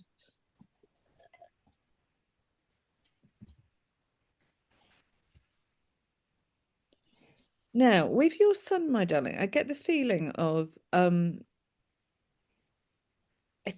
there's something about you did have a very good relationship with him, but there's something I don't know if it's about mental health. This is something about mental health. There's something about you had a good relationship, but there's times where his mind takes him to places that he doesn't like no person would dare go. He's giving me that kind of Star Trek line, like go to planets that nobody else could go. He's giving this feeling of he wants to sort of say something along those lines of my mind would go to places that you just don't want to go. And there's a feeling of in those times he could be quite distracted or distant from you, and that would be a bit heartbreaking for you, Jen. So I feel that you had a good relationship, but there's times when the illness or the mental struggles that he's having gets in the way. Does that make sense? And he's saying, look, do you know what? Like, what I can tell you, Mum, is in the spirit world, they've taken away my struggles. Imagine what it's like to have peace. I need you to know that I'm in heaven. Heaven can be home, it can be any word you want to exchange, paradise, a happier space, positivity. I haven't got this mind wrap going on all the time. I feel he's making me feel like he wants to just say my mind was dysfunctional. My mind dysfunctioned sometimes. Sometimes the circuit board just didn't do what you tell it to do. I could program it anyway. He's like, you know, these things. He's like, you can program it any way you like. You can do neuro linguistics, anything you want. You could do hypnosis even, Kat. But I promise you, a few days of hypnosis and my mind would still find a way to go down a different lane, to go down That is a so accurate. down a rabbit hole, he says, down the rabbit hole. And he's like, what's all that about? Why will my circuit board not do what everybody else's circuit board does? Like, oh my God, my life was so complicated because my circuit board just constantly wouldn't play ball. And he's shown me a circuit board in life, and he's got like the two metal prongs where you mold or you weld the little circuit bits with the device, and he's like laughing and like, you can weld it, Cat. 2 days later, another thing's fired somewhere else in the brain, and I'm having to weld it again. And he's like laughing as if like, God, if it wasn't one thing, it was another, Mum. It's like every time I fixed one thing, and I feel like he was really patient. He was trying to help himself. So I feel that this young man, I want to call him kid, but he's saying young man. I feel like he was self-sufficient. He was trying to learn all the techniques to master depression, like mental health. Like I can read everything, Kat. I can train myself in everything. I can do the techniques they tell me to do. I can be really studious. The damn circuit board still finds a way to dysfunction. And he's like, oh, it was just driving me insane. And I don't know if that led him to take himself over, or there was a situation where he just, enough is enough. I need to exit, Cat. I just like, I can't, just can't do this crap anymore. It's not that I don't love my family. I do. I love them so much. I just can't cope with the brain frazzle that's going on in my head. It's just I've had enough. I'm exhausted, he's saying. I'm just exhausted. And he's like, I just realized that my soul is different to my physical body that's malfunctioning. And I was just frazzled. I just frazzled with it. But I don't feel that he was really studious, Jen. And I think you really helped him with this. I feel like there's not a book that he hasn't read because he's like, you want to read that book on depression, Kat? I've read 5. Like, you want to listen to that podcast on how to be the best human being? I've watched 10. And he's given this feeling of like, there's only so much you can do. If it misfires, it misfires. You just can't do anything. And he said, I'm living such a more simple life. I feel devoid of pain. I feel devoid of suffering. I feel whole again. And I want you to know I'm doing really well. I'll always be your son. I'll always be devoted to your mum. You never did anything wrong. You sometimes self-criticize or think that he's saying something about you've got to stop yourself going down your own rabbit hole. You've got to stop you. Sometimes you're on this perpetual like turmoil where you're wanting to turn a rock on. He's turning up a rock. He's looking under it and he's going, okay, she's looked under that rock. Now she's going to dig deeper. She's going to find another stone. She's going to lift that one out. Yep. She's not finished. She's going to dig deeper. And we're going to keep going down the rabbit hole. And he's like, how many stones do you want to lift? How many stones do you want to look under? The answers are not there. Sometimes things just happen. And I just don't want you to overanalyze the way that I did. I don't want my problem to become your problem. Mhm. I want you to know that I'm fine and I'm okay. I want you to have some peace and respite. There's something where he wants to say, breathe. Yeah. Breathe. There's a lot of tension you're carrying in your body, Jen. He's telling me you're in need of a bit of healing. So I would definitely come to the Reiki session with Luann that's free once a month, or maybe get yourself to some of the meetings with Annie and I on a Friday. Annie's also a really good person because her son also transitioned by suicide, so she totally understands. She might be able to give you some techniques or help in some ways, but there's something where your son has carried a lot of stuff through life. He's also Yeah. telling me that some of the stuff he was carrying was from a past life as well. He was carrying other stuff that he didn't realize that he was energetically holding on to. And he's saying, like, I've let go. He's taken rucksacks off his back and he's showing me these heavy stones in this backpack. He's taken them off and he's putting them down. He's like, I was carrying such a weight. I'm not carrying that weight anymore. I don't want you to pick up that bag and carry it for me. That's the last thing I want you to do. I want you to relax. I don't want you to do anything for me. I want you to do something for yourself. Treat yourself to something once a week, once a month. Let the back off. Just let the weight go. Just give yourself a pat on the back, mum. You're my hero. I love you. I know that you're in a lot of pain. We're going to help you with that pain. We're going to help you through. There are going to be days where you struggle, but we're a community. We're going to work together. It's going to be okay. I'm going to put the right people around you. Now, I don't know what this is, but the whole of my right arm is tingling around the elbow and the top of the right arm is tingling. Um, who's been having like numbness or a problem with the top of the right arm or the right arm? If it's not you, Jen, someone in the audience, maybe they're the next person I'm going to be going to. Well, Go on. I was just squeezing my right arm so that I wouldn't cry. Oh, okay. All right, my darling. Okay. It didn't work, but I tried. Oh, okay. Then I think he's saying, he's laughing. He says, it's a good technique, mum. It's a good technique. He's laughing about sometimes the things we do just don't work. Maybe they're not supposed to. Maybe you're supposed to weep and have a good cry. You don't have to do it on camera. You can always turn your camera off in a few minutes' time if you want to. But he's making me feel wail if you want to. In India, when somebody dies, they wail, like physically wail. He's like, sometimes in the West, we're too polite, we need to wail and just have that moment. But he's just like, he's squeezing my arm and tingling my arm and he's laughing. I feel that he's saying, I can feel your blood pressure, mum. I could feel your blood pressure, he says. I'm aware of your blood pressure. He wants you to watch cholesterol as well. I don't know if you've been warned about cholesterol, my darling. So I don't know. There's something about having I don't think it's serious. I feel like it's borderline, but he's just saying something about cholesterol as well. Because we're talking about blood, suddenly cholesterol's come flying in. I feel like you're borderline. I don't think you've got bad cholesterol actually. I just feel like there's something about he doesn't want the stress to add to your health. He doesn't want it to imprison you or affect your health. He's really wanting you to get into as many healing modalities or experience as much free. There's something about you getting out into nature and walking, get out on a hike, get out and walk, get into the fresh air. And if your mind is really playing tricks and you feel like you're stuck on, get the earpods in, just listen to some music or listen to something like a podcast or something, and he's just making you feel like just walk, but listen to something else if you're finding that your mind is like. That is so wild. Can I just quickly share that walking is a respite for me, walking in nature, and we have a tree for him in a park. And when I get to the park, I'm trying to learn how to communicate with him. So when I get to the park, I make myself turn off my AirPods and try to listen for him. Oh, lovely. And it's nice, but also like I'm guilting myself because I'm like, I don't know if I can hear him. And it's almost stressful. So I feel like he's telling me like, don't worry, just keep the music in, keep the podcast in. That's the message I'm getting from that, which is lovely. Friday, if you can, if you're not working, come and sit. We meet at 8:30 on a Friday, and we try to do little connection exercises. But there's something where you're putting too much pressure on yourself, Jen.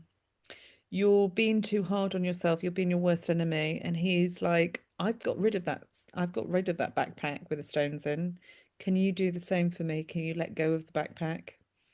Can you just allow yourself to be? I'm getting that lovely song from the Beatles, let it be, Mother Mary, come to me, like let That's it be. one of his. Is it? Yes.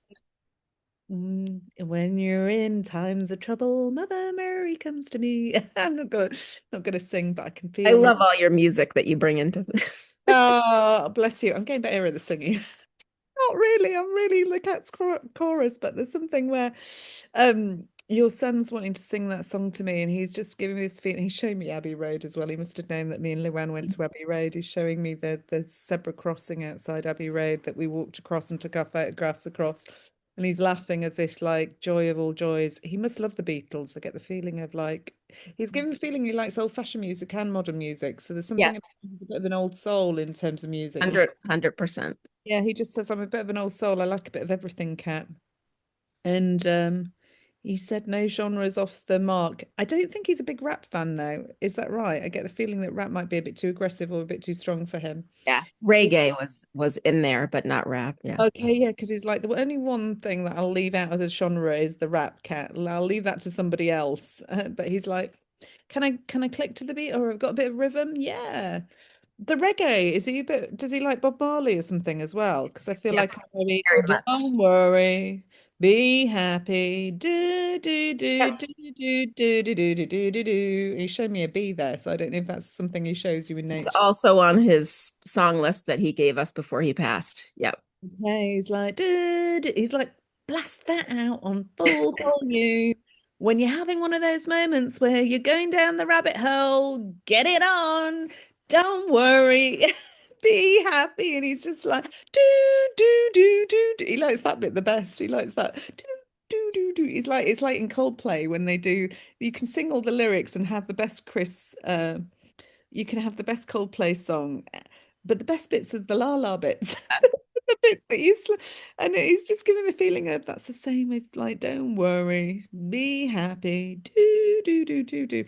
Now he's triggering for me one of a connection in like a really old song that I used to love, Otis Redding's "Sitting on the Dock of a Bay." Oh my God, you have got to be kidding me. Now he's like sitting on the dock of a. I can't even sing in tune. Oh, Touching the yeah. tide. That was one of his absolute favorites. And Oh, he's like, don't you love that song, Kat? And he's like, can we sing a bit of that in trance instead of the like the hippie stuff that you've been singing? He's like, it's been driving us all fucking mad up here. He's saying, oh, excuse my language. He's like, it's been driving us bloody mad up here. We just want some bloody Otis Redding.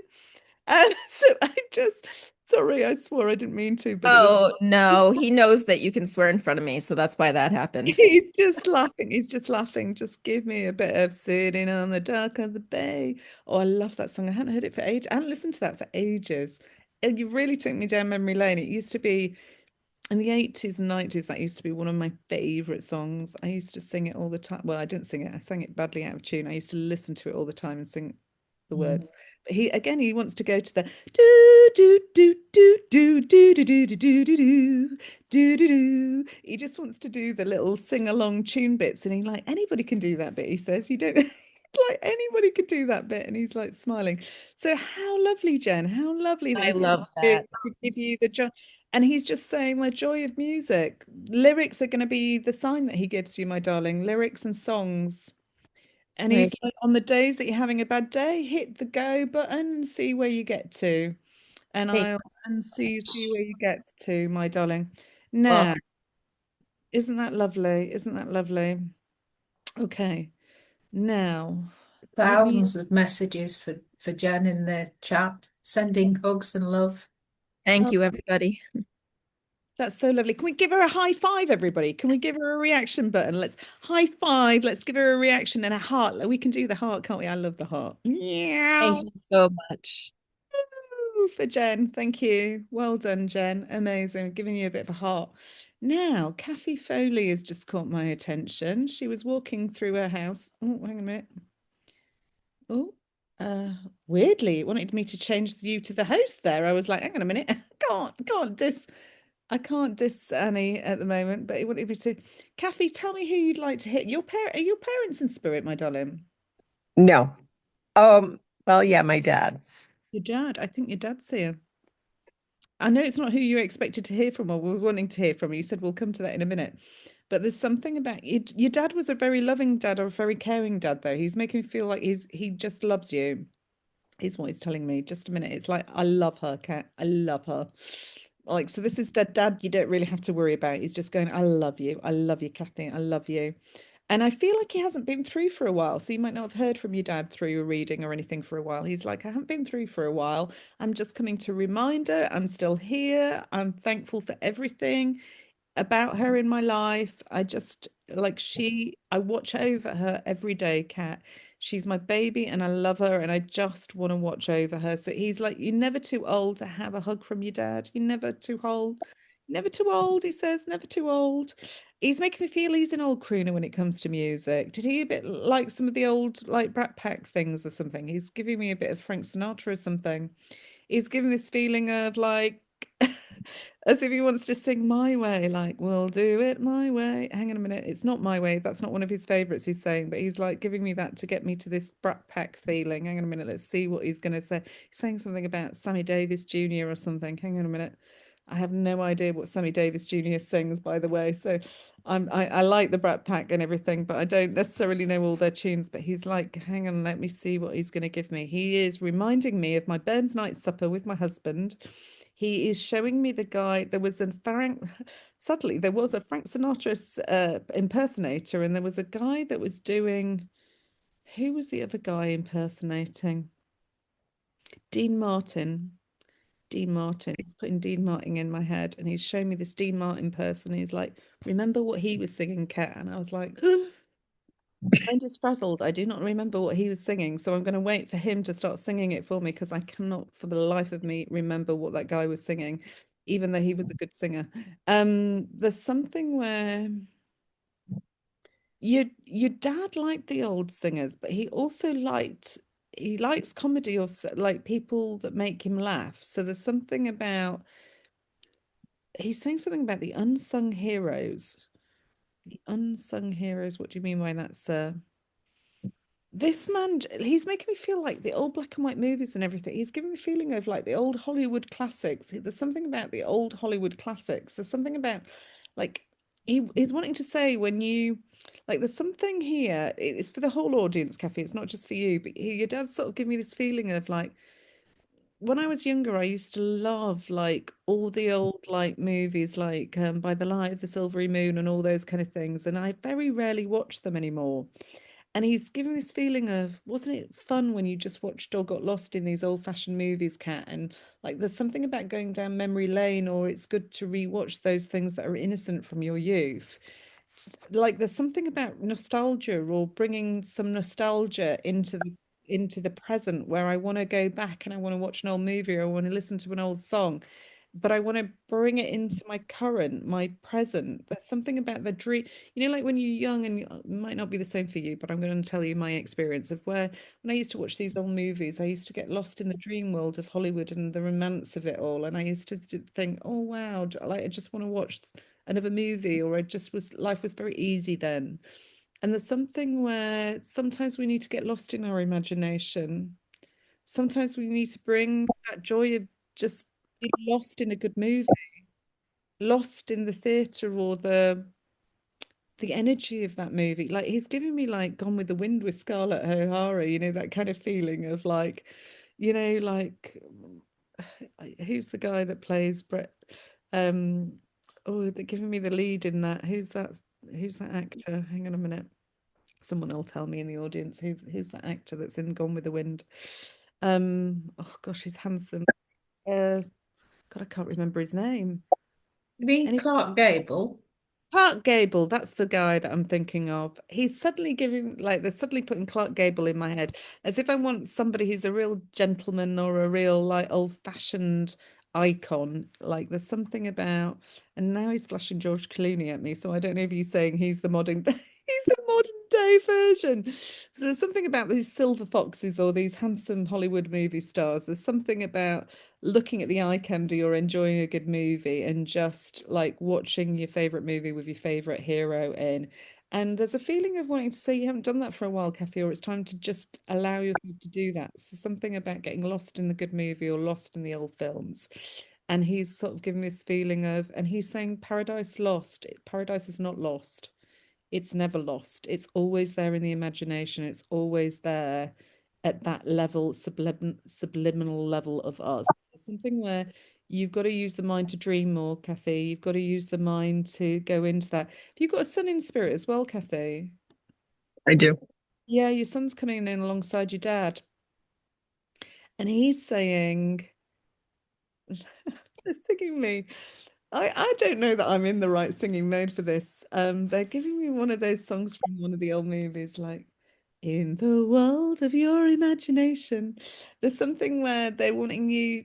I don't know if that's even they're flashing Charlie in the Chocolate Factory at in my head. There's something about like being a kid in a sweetie shop, or kind of sometimes when you communicate with your son, you've got to go into the mind like you're daydreaming. You've got to bring that movie into your mind. This is for everybody. Your son's saying, imagine you're in that movie, you've got your favorite film, you're sitting there, and your child or your loved one in spirit comes and joins you in that movie in your mind.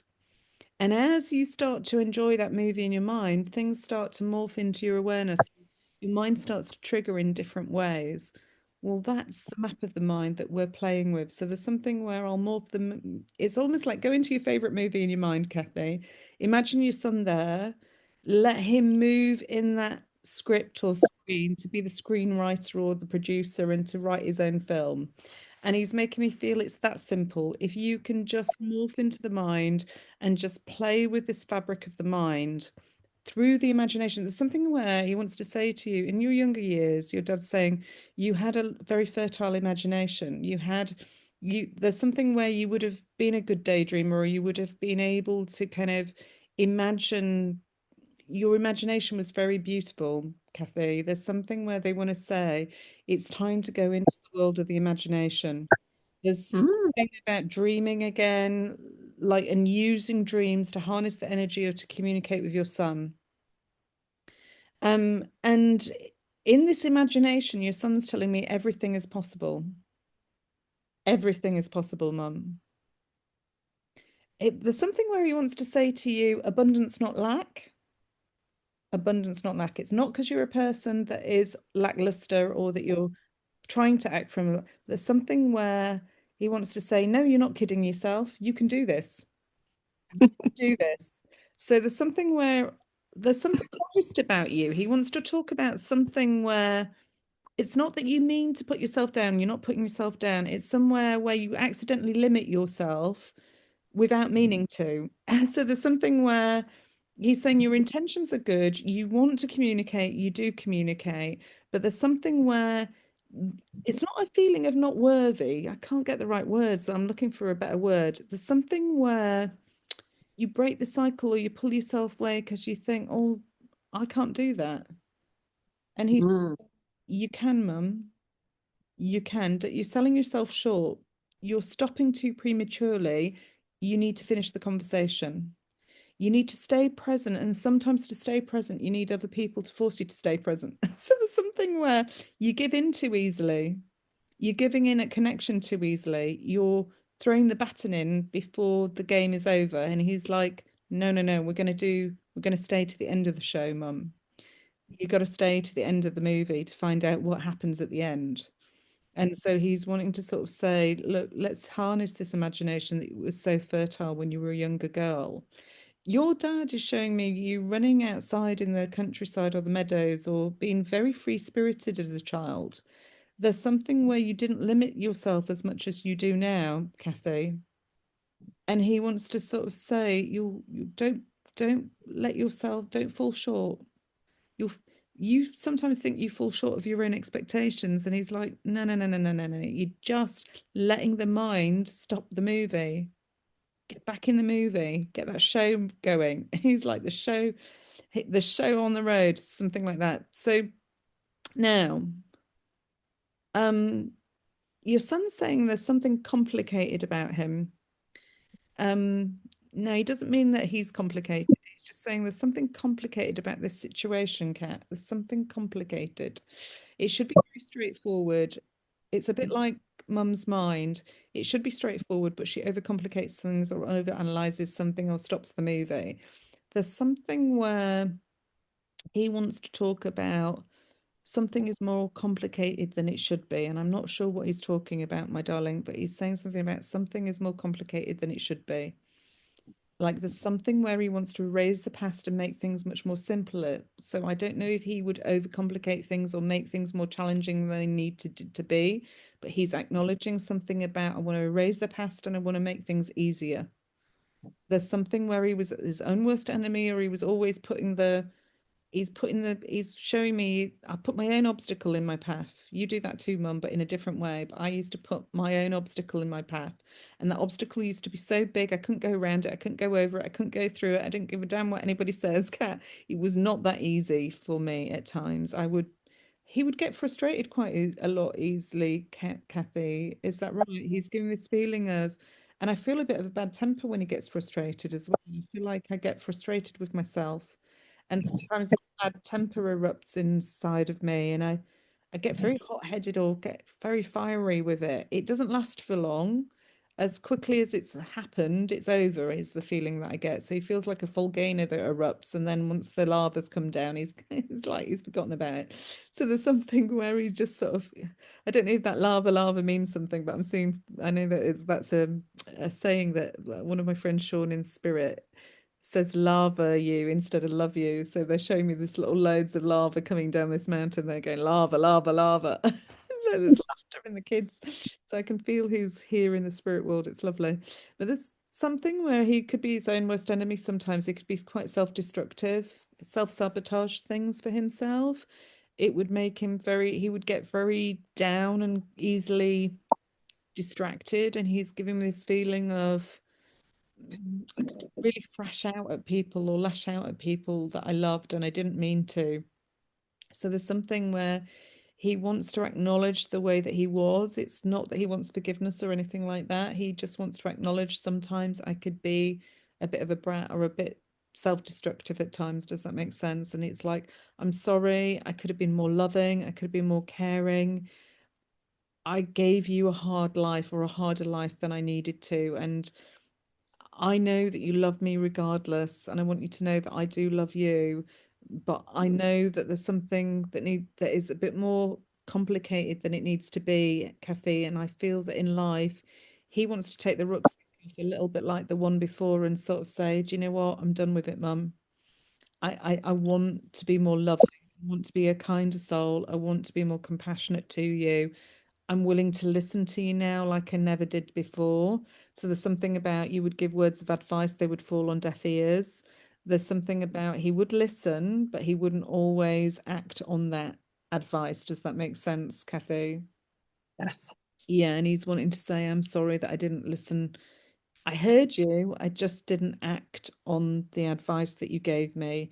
And I feel that you could see the pathway that he was going down was going to lead him into more problems. And I think you warned him, but he still carried on down that path. Does that make sense? Did he have some addiction or substance issues in his life as well, my darling? Because I feel that the road that he's talking about is a substance road. And he wants me to tell me that he was constantly struggling with it. It was his way of coping or managing the pathway at times. And I could feel that he dabbles in a few things. He's just making me feel he's actually swearing that he says, I don't give up about life sometimes. Is that all right? Sorry. He's like, I just don't care. I just don't give up. And now I just like get on with things. So I just like he's just giving this feeling of, oh, that's the way it goes. Well, I've taken that coat off. I've taken that energy away. The soul I am in spirit is pure, and I want you to know that I'm okay, Mum. And it's like, I love you. I send you all my love. I'm sorry for the heartache and the pain, but I'll always be your son. And I love you, love you, love you, regardless. So I hope that helps, Kathy. But he's making me feel like we will communicate. It'll be through dreams and it'll be through daydreaming in the world of the imagination. Get your ass onto the Friday group if you can, my darling. We'll help you get this connection that you need.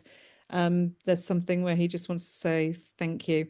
I feel a bit exhausted now, guys. I'm feeling a bit tired because I've been doing a lot of readings today. So I'm going to say thank you. I've overrun by about 40 minutes. So I'm going to say thank you very much. Please don't be heartbroken if you didn't get a reading today. I promise you, I will come. I am here every month. I do as much as I can, and I will certainly try to bring more new people through so that we can get to you. But if you didn't get a reading, please listen to the recordings of the people that came before and see if you can identify some piggybacking or some connections or threads in your own life. And I'm just going to pass back to Annie for the final commentary and say thank you very much. I'm exhausted. I need some water. So I'm going to pass to Annie to say goodbye and to tell you about Fridays, if that's all right.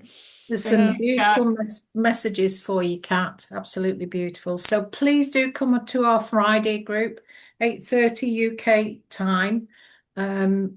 We do lots of healing and coaching tips to help you to manage all sorts of things in your day, not just grief, but there are more challenges in life as well as the grief on top. So please do come. We are absolutely welcoming to everybody. And this week on the Cat B Connections group, there will be lots of things about guilt. I think that's one of the biggest things we feel when we struggle with grief. So be lots of things about grief. So look out for that on the Facebook site, and please do come. Thank you for your company tonight, and all your children can feel them all beautiful. Yeah, and thank you, Kat. Oh, thank you. Please also as well, guys, like invite another person to come join you. Tell somebody about it. They don't have to be bereaved. They don't have to have a child in spirit. They can have a mum, a sister, a brother, a cousin, a neighbor, a friend. I really don't mind. We want it to be a loving space. We want it to be a diverse space. We want to get the word out there that this is unlimited. It's for everybody. And some people, I don't even mind people coming that might be skeptical. They can watch and sort of see what they make of it all. And we'll try to get as much sort of love through as we can. So see what you can do, work your magic, get out there, start talking to people, bring them around, and we'll see you again soon. So thank you very much, guys. Good night, everybody. Good day. Good afternoon, wherever you are.